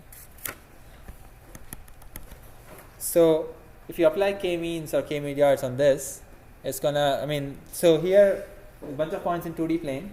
Okay. So think of 3 clusters, if you just eyeball it, maybe because of your human intuition, you would say, okay, the central part is one cluster, there's an annular region, that's another cluster, and there's another annular region, that's another cluster. But if you pass it through K-meteoids or K-means, it will not give you that. Okay, that's because, for the outer annular region, the points are very far away, right, in terms of distance or some dissimilarity. But you ideally want to think of them as being in the same cluster. Okay, so that's where those methods fail. And spectral clustering tries to address this, not this explicitly, but it can do better in this setting than K-means. So what is the kind of thinking behind spectral clustering is to use spectral clustering will still use K-means. Okay, in the sense spectral clustering is some sort of like a step. There was step A, step B. It's going to be step 0, where you do a lot of things, somehow create vectors in between, and then on those vectors you'll do the K-means or K-meteoid. So okay, so what I'm saying is spectral clustering is nothing but equal to something that I'm going to describe now plus K-means. Followed by K-means, or let's say K-means. It could be K-meteoids, but let's say K-means. Okay. So what is that initial pre-processing? So for spectral clustering, we again don't work with we don't need the points themselves again. So for spectral clustering, again we just need for every pair of points I and I prime, tell me what d I and I prime is. Okay, for every pair of points, just tell me how dissimilar they are. Okay, in fact I don't want dissimilarity, I actually want similarity. So let me just call that. So let's so instead of dissimilarity, I'm thinking of a similarity, and in the notes I've used the little s I comma I to say similarity. But so let's say we have dissimilarities. Somehow I convert them to similarities. Dissimilarities. So distances are dissimilarities. If distance is far, it's dissimilar. Okay, but there could be general words. That's why I'm using dissimilarity as a word here. Instead of dissimilarity, think of similarities. Okay, similarities between observations. this is going to be different, right? So similarities are just going to be the opposite of dissimilarities. So something like you can do 1 minus dii prime. If it is, all the d's are small, then 1 minus dii prime is a valid choice. But you can do other things. So let's not worry about how to get similarities. Okay.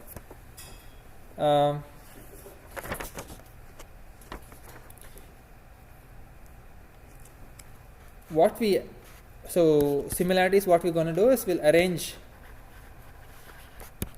them in a matrix. Okay. So I'm going to justify the name spectral here at some point. So you have to always ask me, like, why the hell is it named something, right? So we'll justify the name spectral soon. So we're going to now have a matrix. So I'm going to call the matrix W. Okay. It's just going to be n cross n. It's basically like all the similarity entries, right? So maybe for the ith guy and I primed guy, there's a number here. Okay, it's a similarity number. Yeah, some number here, which is some similarity number, right? Okay, right? This is fine. So now I'm not thinking about the points themselves. What I'm going to think of in terms of is the similarity matrix. This is similarity matrix W. Okay, let me actually put tag at the top to show that this is a matrix. Okay, not just a capital, some not random variable. So W is going to kind of correspond to a graph. Okay, what is a graph? So I will think of W as a weighted adjacency matrix. So what does it mean?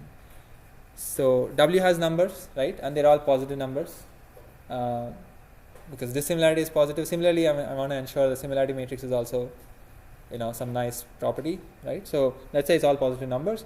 So W matrix corresponds to a graph. What do I mean by that? So I'm going to create a graph with n nodes. Okay, and n represents basically n observations, but these are just nodes. So these are not feature. This is not the feature space representation of the points. They're just n nodes, and I'm just going to create an edge between them. If they are, maybe all of them are connected. So in which case, all of them, there will be an edge between all of them, and the weight on the edge will be just a wij. Let's say wi prime. Let's say this is ith node, this is I prime node. Okay. The weight on the edge will be wi prime. So what I'm saying is that the W matrix just represents is kind of, you can think of that as like there is a graph from which I got this W matrix.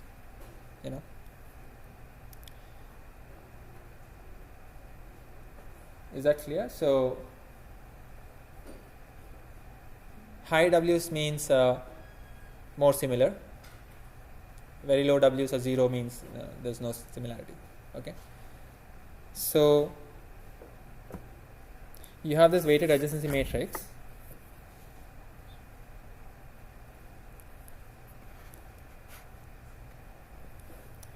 There's another matrix that you create, which is called the graph Laplacian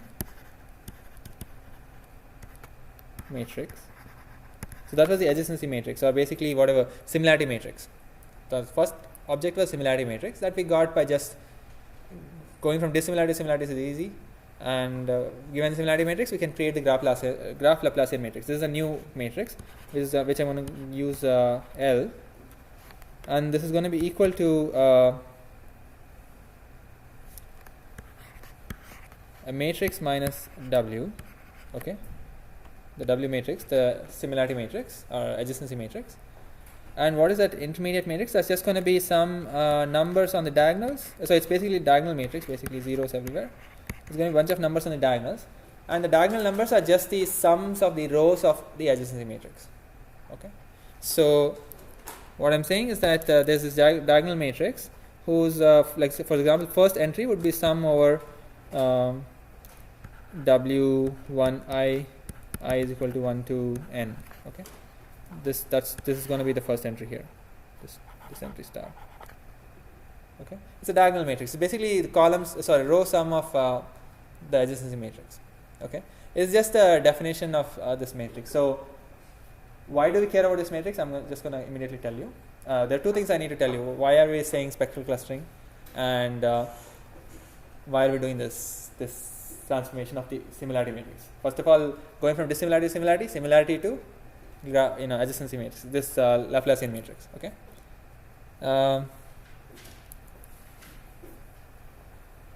This Laplacian matrix has this nice. So there's some interpretation aspect to it. Which will let us think of the spectra of this matrix. Okay, so I'll tell you what the interpretation is. So for any vector, f transpose LF, so what is L? L is n cross n dimensional, right? So f is going to be n cross 1 dimensional, right? F is going to be n cross 1 dimensional, but f transpose FL is going to be a scalar. In a sense, it's 1 dimensional. Because f transpose, for any vector f, there's this number that I can compute. L was anyway, it's derived from data. Given L, for any f vector, I can compute this. And this happens to, if you just do some computation, it just, in a sense, not computation, but if you just substitute the value of W matrix, you'll see that this is just a sum of I is equal to 1 to n, sum over I prime is equal to 1 to n of Wi prime of Fi minus Fi prime square. Okay, maybe there's a 1/2, I don't know. Oh, how did it become? Oh.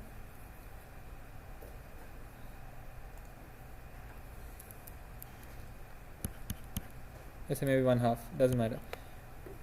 What I'm saying is, for any, so L is anyway just function of Wi's, II primes. For any f, it just turns out that this is how it looks like. Okay? So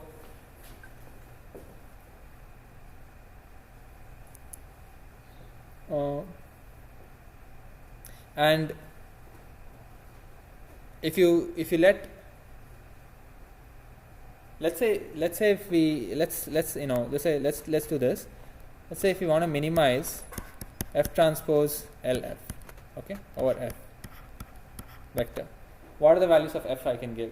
Okay, let's say I want to do this. This seems like a tangential problem. Like I just define a Laplacian matrix and I'm saying, okay, maybe this is what it evaluates to, exactly equality. And I'm saying let's find an f which is like which minimizes f transpose LF. Okay, this turns out, so the best solution here is actually f's to be all ones or all same values, then it's 0, each f is 0, then the objective is 0.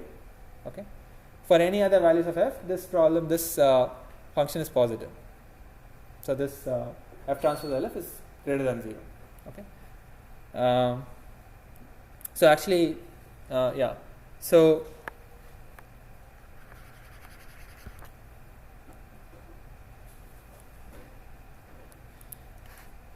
is equal to 0.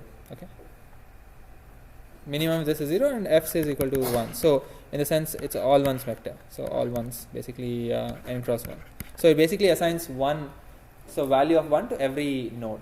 Okay, so let's say there was a similarity matrix. Let's say there was a similarity matrix W, which was like this. Okay, there was zeros. There were non-zeros in one location and non-zeros in some other location, and zeros everywhere else. Okay, let's say this is an example of a similarity matrix. Let's say W looks like this. Okay, so when I say similarity matrix looks like this, it means that points here are similar because there is non-zero numbers. Points here are not similar because the value here is 0. They're not similar. Points here are similar.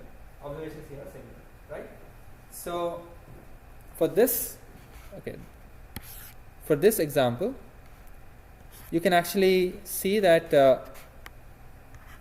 if you do the above optimization, so you'll get f's to be ones.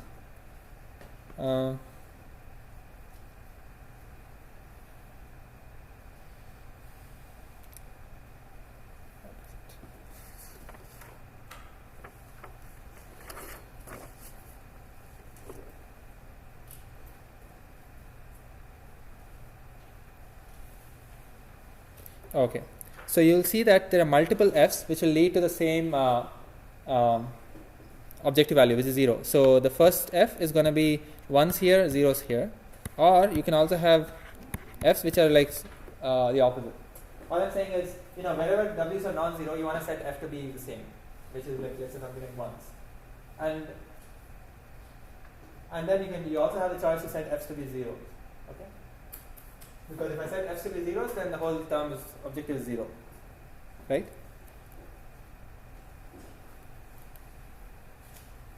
Agree? So f is equal to 1 or 0 will give will minimize.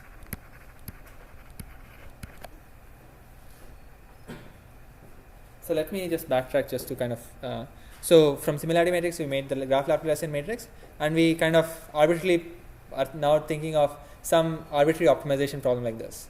But the reason I'm thinking about this problem is to do two things. One is to say, this problem, if I solve this problem, it's kind of capturing clusters in my data. Sorry, clusters in my observation. The first thing was, if the I said, let's say there's a full W matrix, as in like there is no zeros anywhere. Then the best, one of this, other than a zero obvious solution of zeros, all f's coordinate 0. The other solution is f's to be all constant, same numbers. If I put all the same numbers, then this problem is, this objective value is 0, right? Well, this is the first example I gave. Second example is, what if W had two parts? Okay, think of them as actually two clusters. This part is all similar, this part is all similar, but they're not similar to each other across. Okay, then if I minimize the original problem, it's actually capturing that by saying, to minimize that objective, either my f vector is 1s in one region, 0s elsewhere, or 0s in one region, 1s elsewhere. I can do that. Maybe that being able to separate like that, is that kind of the new clusters that you're creating are somehow related to that? We'll get to the clusters. This is just an interpretation of, if W matrix was like this, then there will be some solutions like this. In addition to, of course, all ones as well. You can you can go do all ones as well, of course. Yeah, I mean it's the same as before. All ones, zeros, and two new guys, which are these. One, the similar ones get ones, and the ones which are not similar are going to get 0.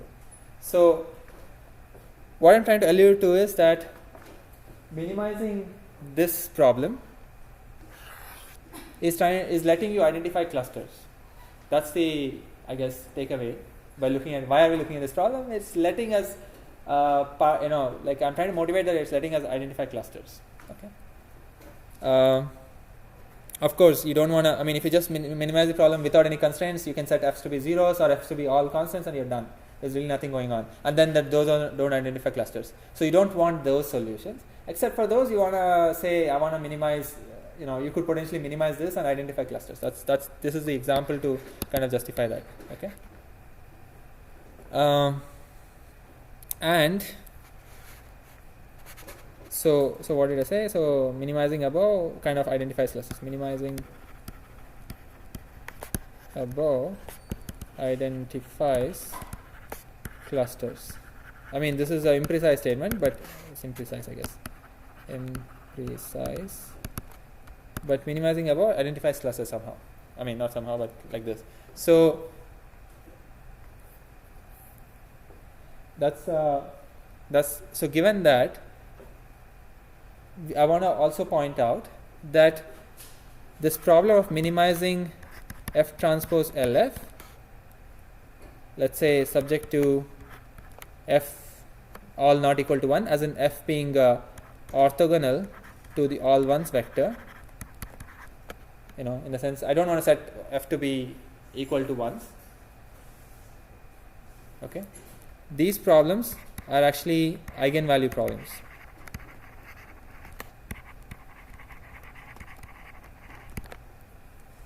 In the sense, if you solve a problem like this, the value of this problem is an eigenvalue, and the vector corresponding to that is an eigenvector. That's the second observation. A problem of this form is actually an eigenvalue problem. So Yeah. So why is the constraint like this? So it turns out that the all ones vector, which is n cross 1, is an eigenvector of L. Okay. So this is an eigenvalue problem, which is finding an eigenvector which is orthogonal to the first eigenvector. Let's say 1 is the eigenvector that we know. So it's just trying to find another eigenvector which is orthogonal to the first eigenvector. Okay. So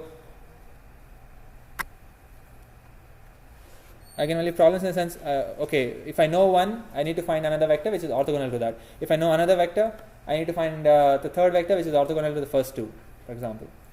I can solve such problems. Okay. So this is the second imprecise statement that is related to, I guess, imprecise statement is saying that eigenvectors corresponding to small eigenvalues identify clusters. That's what I want to kind of motivate here. That this problem, I mean, I started with the problem with the same objective, right? And I said if I minimize that, it's roughly identifying clusters. That was the example I gave here, right? And this problem and the next problem, for example, like if you solve this problem, you will exactly, and W was exactly like that, you will in fact get one of those solutions. In fact, both the solutions is the same.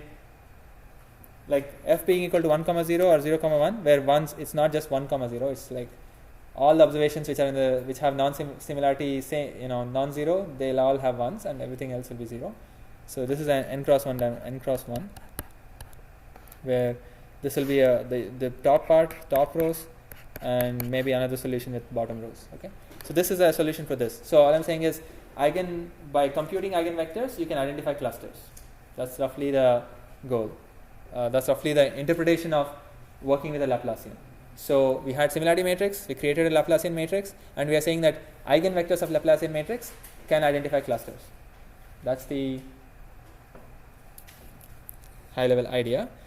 And so given this observation, or this intuition, what we're going to do is as follows. Very simple. So very straightforward, which is going to be that, remember spectral clustering, there was a box that I drew. So given the similarity matrix, I'm going to create a L matrix, which is that Laplacian matrix, and I'm going to do eigendecomposition. I'll explain eigendecomposition in a minute. I'll spend some time there. But I'll do eigendecomposition, which just means that I'll find so eigendecomposition of a matrix. So L happens to be what is called a symmetric matrix, because similarity is symmetric, right? Similarity is symmetric, then Laplacian also turns out to be symmetric because there's a difference of diagonal and a symmetric matrix. It's a symmetric matrix. It also turns out to be what is called positive semi-definite. It just means that all these computations, so for any vector f transpose LF is always greater than 0. That you can see, right? For any f value, this number is never going to be smaller than 0. Right? For any value of f, I mean, the sum of squares, so they can never be less than 0. So it's called a positive semi-definite matrix. But let's not worry about it. Such a matrix has an eigendecomposition, which I'm going to write it as V d square V transpose. Okay. Eigendecomposition just means splitting the matrix into a product of 3 matrices. Okay. I'm just putting d square there. You can think of that as some other. Yeah, I mean, let me just use d square for now. I mean, d square is just a so eigendecomposition just means I can break a matrix which has this nice property, symmetric and positive semi-definiteness, okay, into product of 3 matrices, and the first and the third matrix are just transpose of each other, and the center matrix is a diagonal matrix. Okay. This is different from SVD. No, if you do a SVD of L, you'll get this. I'm going to describe SVD pretty soon because I'm going to talk about PCA in the next 30 minutes, okay, or 28 minutes. So So I was just describing what spectral clustering was, right? So spectral clustering. So start with a similarity matrix or whatever, weighted adjacency matrix. Get the Laplacian, do an eigendecomposition. Okay. Do an eigendecomposition. Then take the eigenvectors. So what are eigenvectors? These are eigenvectors. So V is a matrix. Let's say V1 to Vn. Actually, some diagonal matrix. So D1 square to Dn square, and that's transpose thing. Okay. V1 transpose, Vn transpose. So that's that matrix. Okay. Take the eigenvectors corresponding to the smallest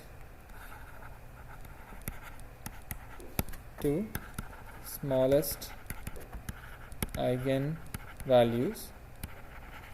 So these are the entries of the diagonal matrix are called the eigenvalues. Okay.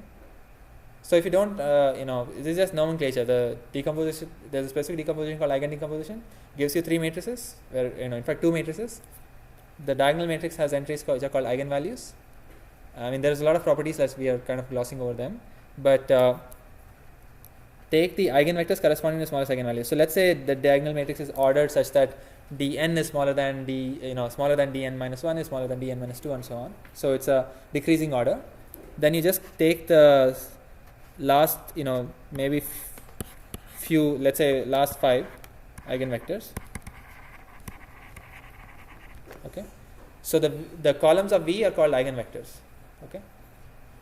If I order the diagonal entries from largest to smallest, then you also have to reorder the columns, and so think of the last few columns of the V matrix that you want to pick. Those are the eigenvectors. Okay. So let's say last 5. So there are 5 vectors like this, which is going to be n cross 5, right? N cross 5 dimensional space. N cross 5 dimensional matrix, right? Let's call this V tilde. So this is this matrix. This resembles like a data matrix. Okay. You have n observations or n rows, and you have 5 is just arbitrarily chosen. Last, you could have chosen 3, you could have chosen 7, whatever, some choice. You have now some bunch of points which are 5 dimensional. Let's say n of them, 2 Kmeans on this. Each row is an observation, 5 dimensional observation. Do Kmeans on this. Okay. Do Kmeans on this. You will get cluster identities for each observation. That's your clustering. That's called spectral clustering. Okay. 5 is just an arbitrary choice. You could have taken 2. No, I mean, instead, if it was the first, it's in the decreasing. Why do we need to take the last ones? Because I gave you the intention, right? Because, see, imprecise. Eigenvectors corresponding to small eigenvalues identified in space. That's important. So where did that 5 come from? Arbitrary choice. You could choose anything there. 2, 5, 10, 100, whatever. So the purpose is to get the smallest, that's why we went. Yeah, we went to the smaller ones. You will see that all ones vector is also an eigenvector. So which corresponds to the eigenvalue 0. So we want to skip that. So that's something as a slight point that I missed. But except for that, you basically want to pick eigenvectors corresponding to the smallest eigenvalues. And I said the diagonal matrix has the eigenvalues. And I said let's assume that they are ordered from large numbers to small numbers. So that's why I picked the right side of the V matrix. Is that corresponding to the number of clusters at all? Or? No, you do K-means on this. There again you choose something. Okay, I shouldn't have written 5, maybe I could have written something. So that's it, that's spectral clustering. It will take some time to process this, but let's come to PCA. Okay, this is just a recap of what we've done before. So, and again I'm going to spend some time on eigendecomposition and the actual original component, which is the SVD. Okay, so if you do an SVD of L, the 3 matrices that you get are called eigendecomposition of the matrix. But if you have a general data matrix, if you do an SVD on that, you'll get 3 matrices. That's it. So there's a slight difference between them. I'm going to write it. So we're done with clustering, and I want to kind of describe PCA now. But why PCA is because PCA is again another way to think of P of X. Okay. So we saw association rules, we saw something about clustering. Okay. PCA is also another way to think of P of X. It's basically saying something about, all these X's, all these random variables, they are correlated. Okay. And so I don't need, so I'm going to create something like different, you don't need to have distributional information, distributional notion here, but I'm going to create another set of random variables which are smaller in number. Let's say I have 10 random variables. They're all correlated. So I'm going to create maybe 5 random variables which kind of capture almost the same, some properties of the distribution compared to, they capture properties of the distribution with just 5 random variables compared to properties of the distribution with 10 random variables. Okay. So, this is, I guess, very imprecise actually, at least in the PCA case, imprecise.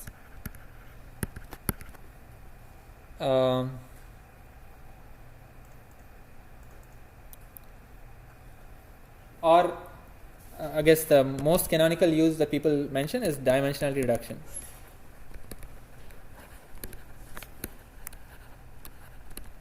Maybe I have x1 to xp, okay, and for each, so for a generic x1 to xp, I want to create z1 to zq, okay, where hopefully q is much less than p.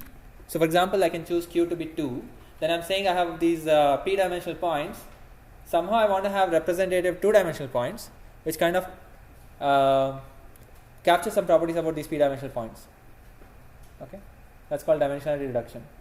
Reducing the dimension from p dimensions, let's say 10 dimensions, to 2 dimensions. Okay, and principal component analysis is a way to go from p dimensional points to q dimensional points, where q is, let's say, 2. Okay, there are other ways to do dimensionality reduction, but this is one big use of PCA. I may be forgetting some other uses, but so let's anchor on this as the use case for PCA for now. But in terms of distribution, I was just saying that maybe there is some redundancy in these, some sort of redundancy in these measured input variables, and you kind of want to not have so many. You want to kind of shrink that. So you want to kind of think of a distribution on a smaller set. So how do you get there? Is the question. Okay, is the context clear of what PCA wants to do? So I'll get to, okay, in the spectral clustering, why were we calling it spectral is because these eigenvalues and eigenvectors, they are called the spectral components of a matrix. Okay, whenever somebody uses spectral linear algebra, then they're saying I'm looking at eigenvalues, eigenvectors of matrices. Okay, that's where the name spectral comes from. So it's like, I don't know, spectra is also related to like a Fourier transform or something where you have frequencies. So if you have a sound signal, you can do a Fourier transform. It's like a sum of a lot of sinusoids and coefficients of sinusoids. That's like the spectral signature of the speech signal. So where the spectra is captured using frequencies and the coefficients. Here also there is some decomposition. That's why they call it spectral. Spectral clustering. Okay. Coming back to PCA. So what we want to do is dimensionality reduction. Okay. So let's say we have a data set. Okay, capital X. So in fact, let's assume that you have subtracted from each observation in my data set. So this is n cross p, right? I have n observations of these p-dimensional vectors. Assume that I have also already subtracted this, which is 1 by n sum over I is equal to 1 to n of xi. Okay, subtracted the mean basically from every observation. It's okay. So this is the setting. what I want to do is, given this data set, I want to create a different data set, which is, I don't know if I use these here, but okay, let's call it these, which is going to be n cross q. Okay. So I want an observation corresponding to an observation. It's just that the new observation is probably lower dimensional. Okay. And to do so, I'm going to think of a transformation which is going to be, I'm going to use a vector v q of z is equal to x. Okay, some linear transformation. So the linearity is important. So it's called, so if you multiply, so what is this x and z? So this x and z's are not the matrices, by the way. These are variables. So a placeholder variable x, which is p dimensional, placeholder variable z, which is q dimensional. So this is q cross 1.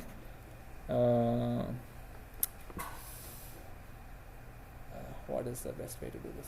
Okay, and this is p cross 1, and vq, you know, is going to be p cross q, right? It has to go from q dimensional vectors to p dimensional vectors, right?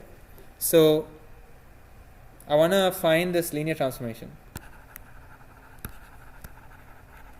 Okay. But remember, so our original problem is I have this data set, I want to create this new data set. I'm thinking now abstractly I'm thinking, okay, let me think of a matrix which lets me go from the smaller dimension to the higher dimension. Okay, let me think of that matrix. And further, let that matrix have columns which are orthogonal.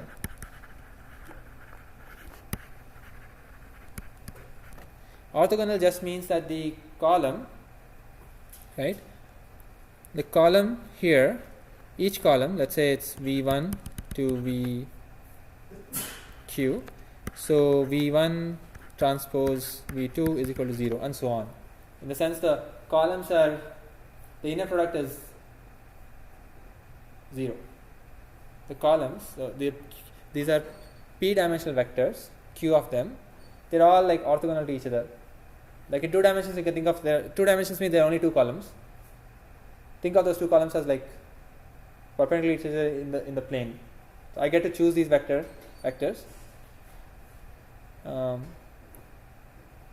Yeah.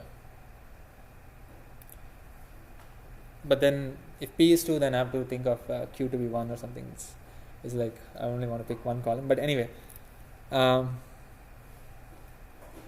so okay, I want to find this. Okay, now I can also do z is equal to v transpose x. Okay, I mean from here I can go here, because if x is equal to v times, okay, so vq, sorry, q just means I'm using subscript q specifically because I'll get to SVD relation later. So let's not worry about it. Let's assume I had this linear transformation, then going from a vector which is x, which is p-dimensional to something which is lower dimensional is just v transpose x. But that's because if I have p-dimensional vector, I can multiply v transpose, which takes a p-dimensional vector to a smaller q-dimensional vector space. So I can do this, right? In fact, okay, so this is why if there's a v which goes from z to x, then I can go from x to z as well with the v transpose operation. Okay, and so if there is a v, I can define these two operations going from z to x and x to z. Now what I'll do is, okay, that's fine, but tell me what I want a good v. Okay. And what is that good v? I'm going to define by using an objective function, also using some scoring. Okay, that's going to be, the score is going to be xi minus vq times zi square minimized over vq. So this was for a generic random variable, right? So generic variable x, generic variable z, but I have observations which are n in number, so I is equal to 1 to n. Right? So I'm saying, okay, any linear transformation will let me go from smaller dimensional higher dimensional space, or if I know from going from one to the other, I know how to go the other direction as well with the same matrix at least. Now the question is, which matrix should I use? I'm saying, okay, give me that matrix which minimizes this. Okay, but the problem is I don't know z's. That's the whole point. I want to find z's corresponding to each observation little xi. Right, one entry of a matrix. I want to know what this entry is. We don't know that. So what I'm going to, and that's why I wrote this other transformation, because z is also vq transpose x. So what I'm going to do is replace the z with this other identity. So I'm going to say vq transpose xi minus xi.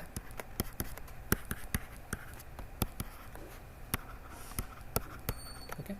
So this is how I'm going to pick a transformation. This is how I'm going to reduce the dimension. I'm going to say, give me a transformation. We are looking for linear transformations such that it minimizes this error. Okay. This error is called reconstruction error. So what's happening? So I have a p-dimensional vector. I'm going through this vq transpose. I'm going to a q-dimensional vector. Let's say q is 2. Okay. I have a 10-dimensional vector. I'm going to 2 dimensions. I'm losing information. Of course, 10 numbers, I'm going to 2 numbers, I'm going to lose information. From 2 numbers, again, I'm going back to 10 dimensional space, creating 10 numbers. I'm just asking whether those 10 numbers are very similar to the original 10 numbers. Okay, so this is just a reconstruction of the original xi. Xi compressed to 2 numbers essentially, made 2 numbers by cause of dimensional reduction, and then projected back to, come back to 10 dimensions.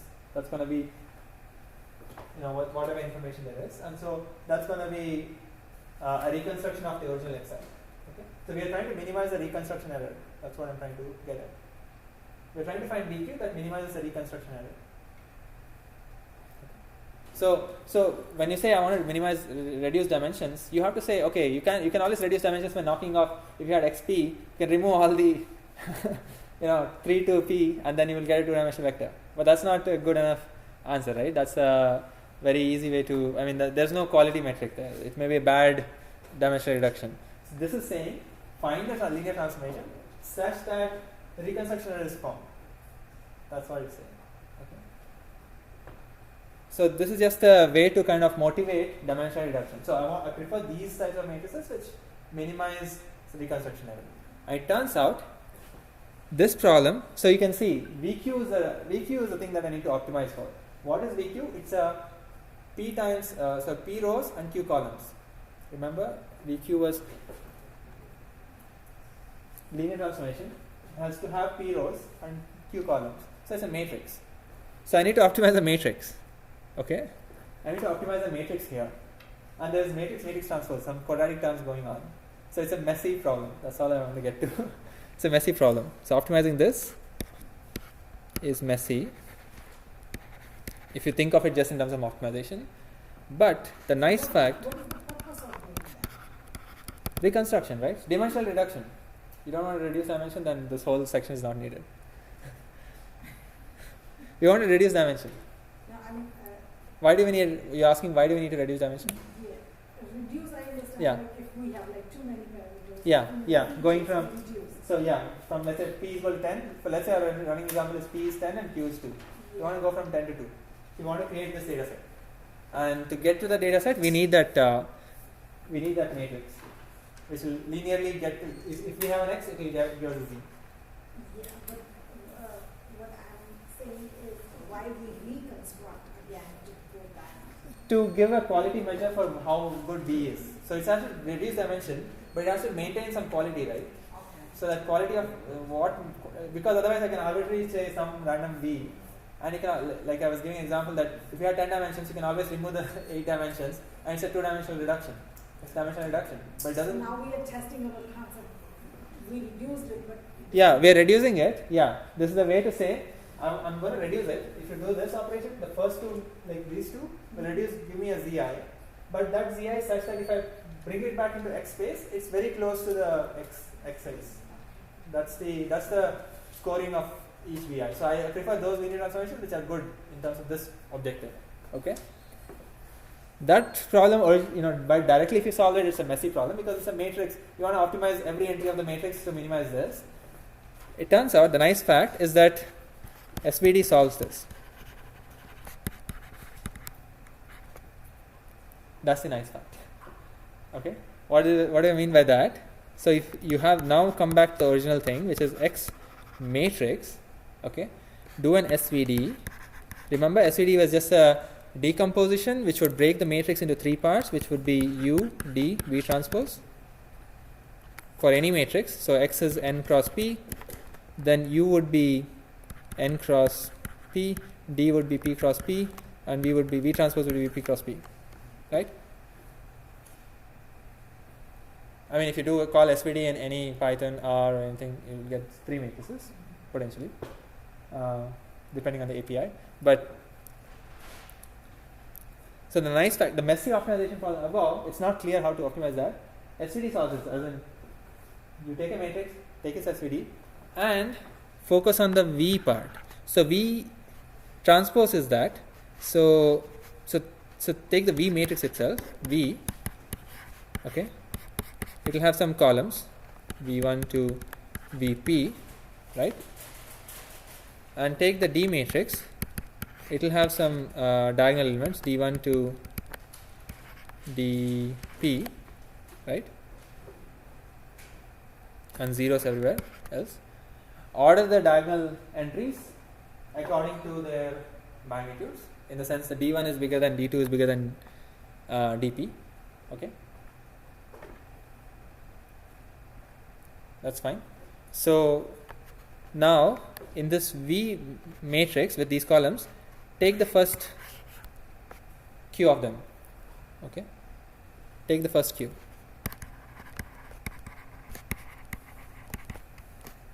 And call that VQ. So basically, I did the SVD. I got this V matrix as the third one on the side. V transpose I got, but I do the transposition. Remove the ones on the right side. That's my VQ. That's the VQ that actually is the best one. Minimize over all matrices that can solve, do best reconstruction. That matrix is the one that's the best. That's the. This VK function, you can actually try out all possible combinations of factors. I mean, VQ has P times Q numbers, so you keep changing the numbers, you optimize this. Yeah, I mean, it's a matrix, so of course you can think in terms of column vectors, but the numbers, you need to fix every number in that matrix, and there are P times Q numbers there that you need to choose, right? Yeah, but in terms of, so I haven't given any interpretation in terms of columns yet, okay. So this is the first, is a nice fact. So if you do SVD, you can do dimensional reduction. So that VQ will reduce, will do reconstruction. Okay, will be the best for reconstruction. But so that's good. What is the?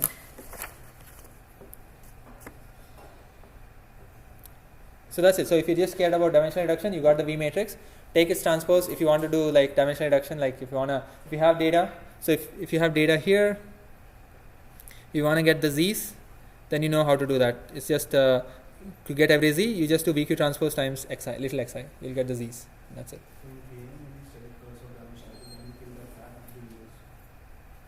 You can do linear. Yeah, you can. You can do that, but it's not. It's not expected that you'll always do better. Okay.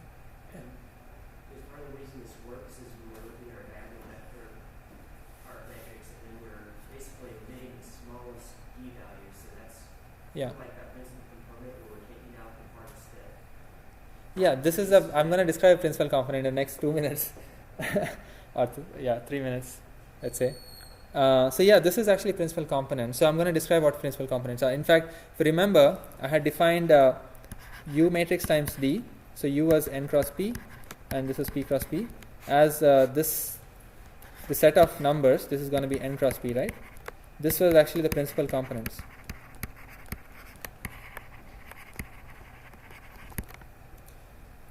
Okay, what do I mean by that? So V1, so think of the V matrix. So V1, V2, all the way to q, so vq, those are called principal component directions.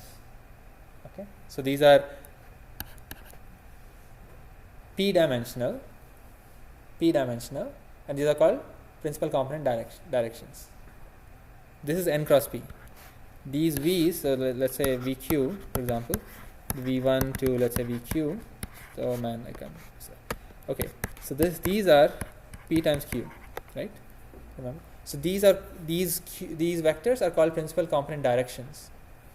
Okay, corresponding to each direction there will be a coefficient. So this n cross p, like for the first observation would be some ud, the first element of this product. That will be the first principal component. Okay, let me just write it explicitly.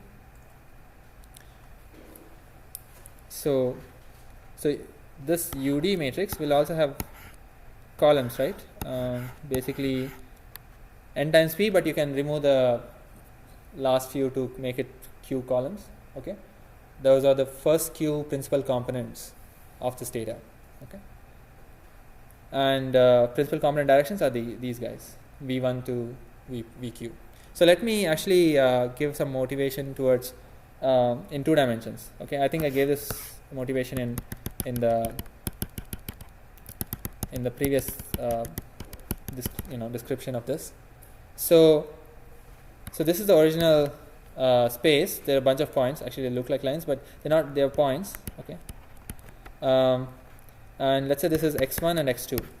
Okay, and I want to reduce 2 dimensions to 1 dimension. P is 2 and q is 1. So it's like very very simple problem. So here the VP, if I do an SVD of this data, okay, this data means I stack them together, n points here. There will only be 2 columns. If I do an SVD, I'll get the V matrix. So the V matrix is going to have two two-dimensional vectors. Okay, the V matrix will correspond to 2 two-dimensional vectors. The first V1 will be 2-dimensional. The second V2 will be 2-dimensional because P is 2. The V is P cross P, if you remember. V itself is P cross P. VQ is P cross 1. That's if you want to do dimensional reduction. But let's not worry about dimensional reduction. Let's just focus on SVD. Okay. Why these are called principal components. So V1 turns out it's going to be in this direction. Okay. So it's a 2-dimensional vector. Turns out to be in some direction. It's called a principal component direction. And the direction has a nice property. And V2 will be orthogonal to that. Okay. V2 vector. Let's not worry about directions.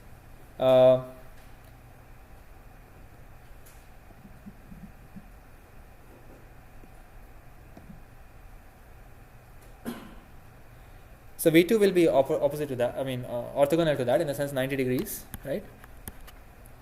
And the nice things about principal components is that we have ordered. Remember, we have ordered the diagonal of the SVD operation such that D1 is larger magnitude than D2 is larger magnitude. So V1 is special. V2 is also going to be special, but V1 is special. V1 is the principal component direction, which is a direction in the feature space, such that if you project all the points onto that direction, okay, in 2 dimensions it's going to be just a project onto that line containing V1. Project all the points. That means you basically will see a direction like this and a bunch of points on this, because I squished the whole thing. Okay, there will be some mean here. In fact, mean will be 0, because remember we removed the mean from every. Remember we said subtract the mean at the beginning. Assume that this is removed. X bar is removed from every observation. So it's like normalization. Anyway, don't worry about the normalization. So you will see that I project these points, and now I can think of these points as samples from a one-dimensional this random variable. Just interpretation. These points are like realization of a random variable. You can compute the empirical variance. The variance will be high, the highest of among any direction that you could have picked. Okay. So variance just means what? So basically sum of this projected value. So this value, let me not use value, W minus W bar I is equal to 1 to n. Okay, something like this, 1 by n square. This will be highest, highest. Okay. In fact, this is I think somewhat proportional to d1. I don't remember exactly if it's d1 by n or something, but so d1 is the largest number, remember. So in terms of interpretation, all you're doing is principal component direction. First principal component direction squishes the data such that project the data points onto that plane or line and look at the distances from its mean. That variance, this is empirical variance, that will be highest in that direction. That's the property of that's the second the property. Just like reconstruction was a property for just reconstruction's sake, here the property is like principal components are really choosing those directions where the data has the largest variance. Okay. The second principal component direction will be orthogonal, which will have this next highest variance. If you project onto, remove this projected numbers in the second direction, there will be highest variance, and so on. Okay, so that's the PCA. There are a couple of pictures in the notes, and also there is a nice illustration of there is this MNIST data set. Did you guys use MNIST data set? MNIST data set. Images of digits. Remember digits. There were 784 dimensional vectors, which if you kind of reformat it into 28 cross 28, it represents the digits in black and white, 3, 4, whatever. You had to subselect them to do something, right? Remember first assignment, right? So those 28 cross 28 dimensional vectors, they projected down into 16 dimensional vectors. Q is 16 dimensional. Then they're projected back into 784 dimensional vector space, and see that you pretty much the numbers look just like numbers. So most of the information, most of the variance is captured in those first 16 dimensions of the 784 dimensions. So that's one cool thing, and you can see that in the notes. Any other questions about PCA? If something is not clear or relation to other things, just come now. We are done with the class.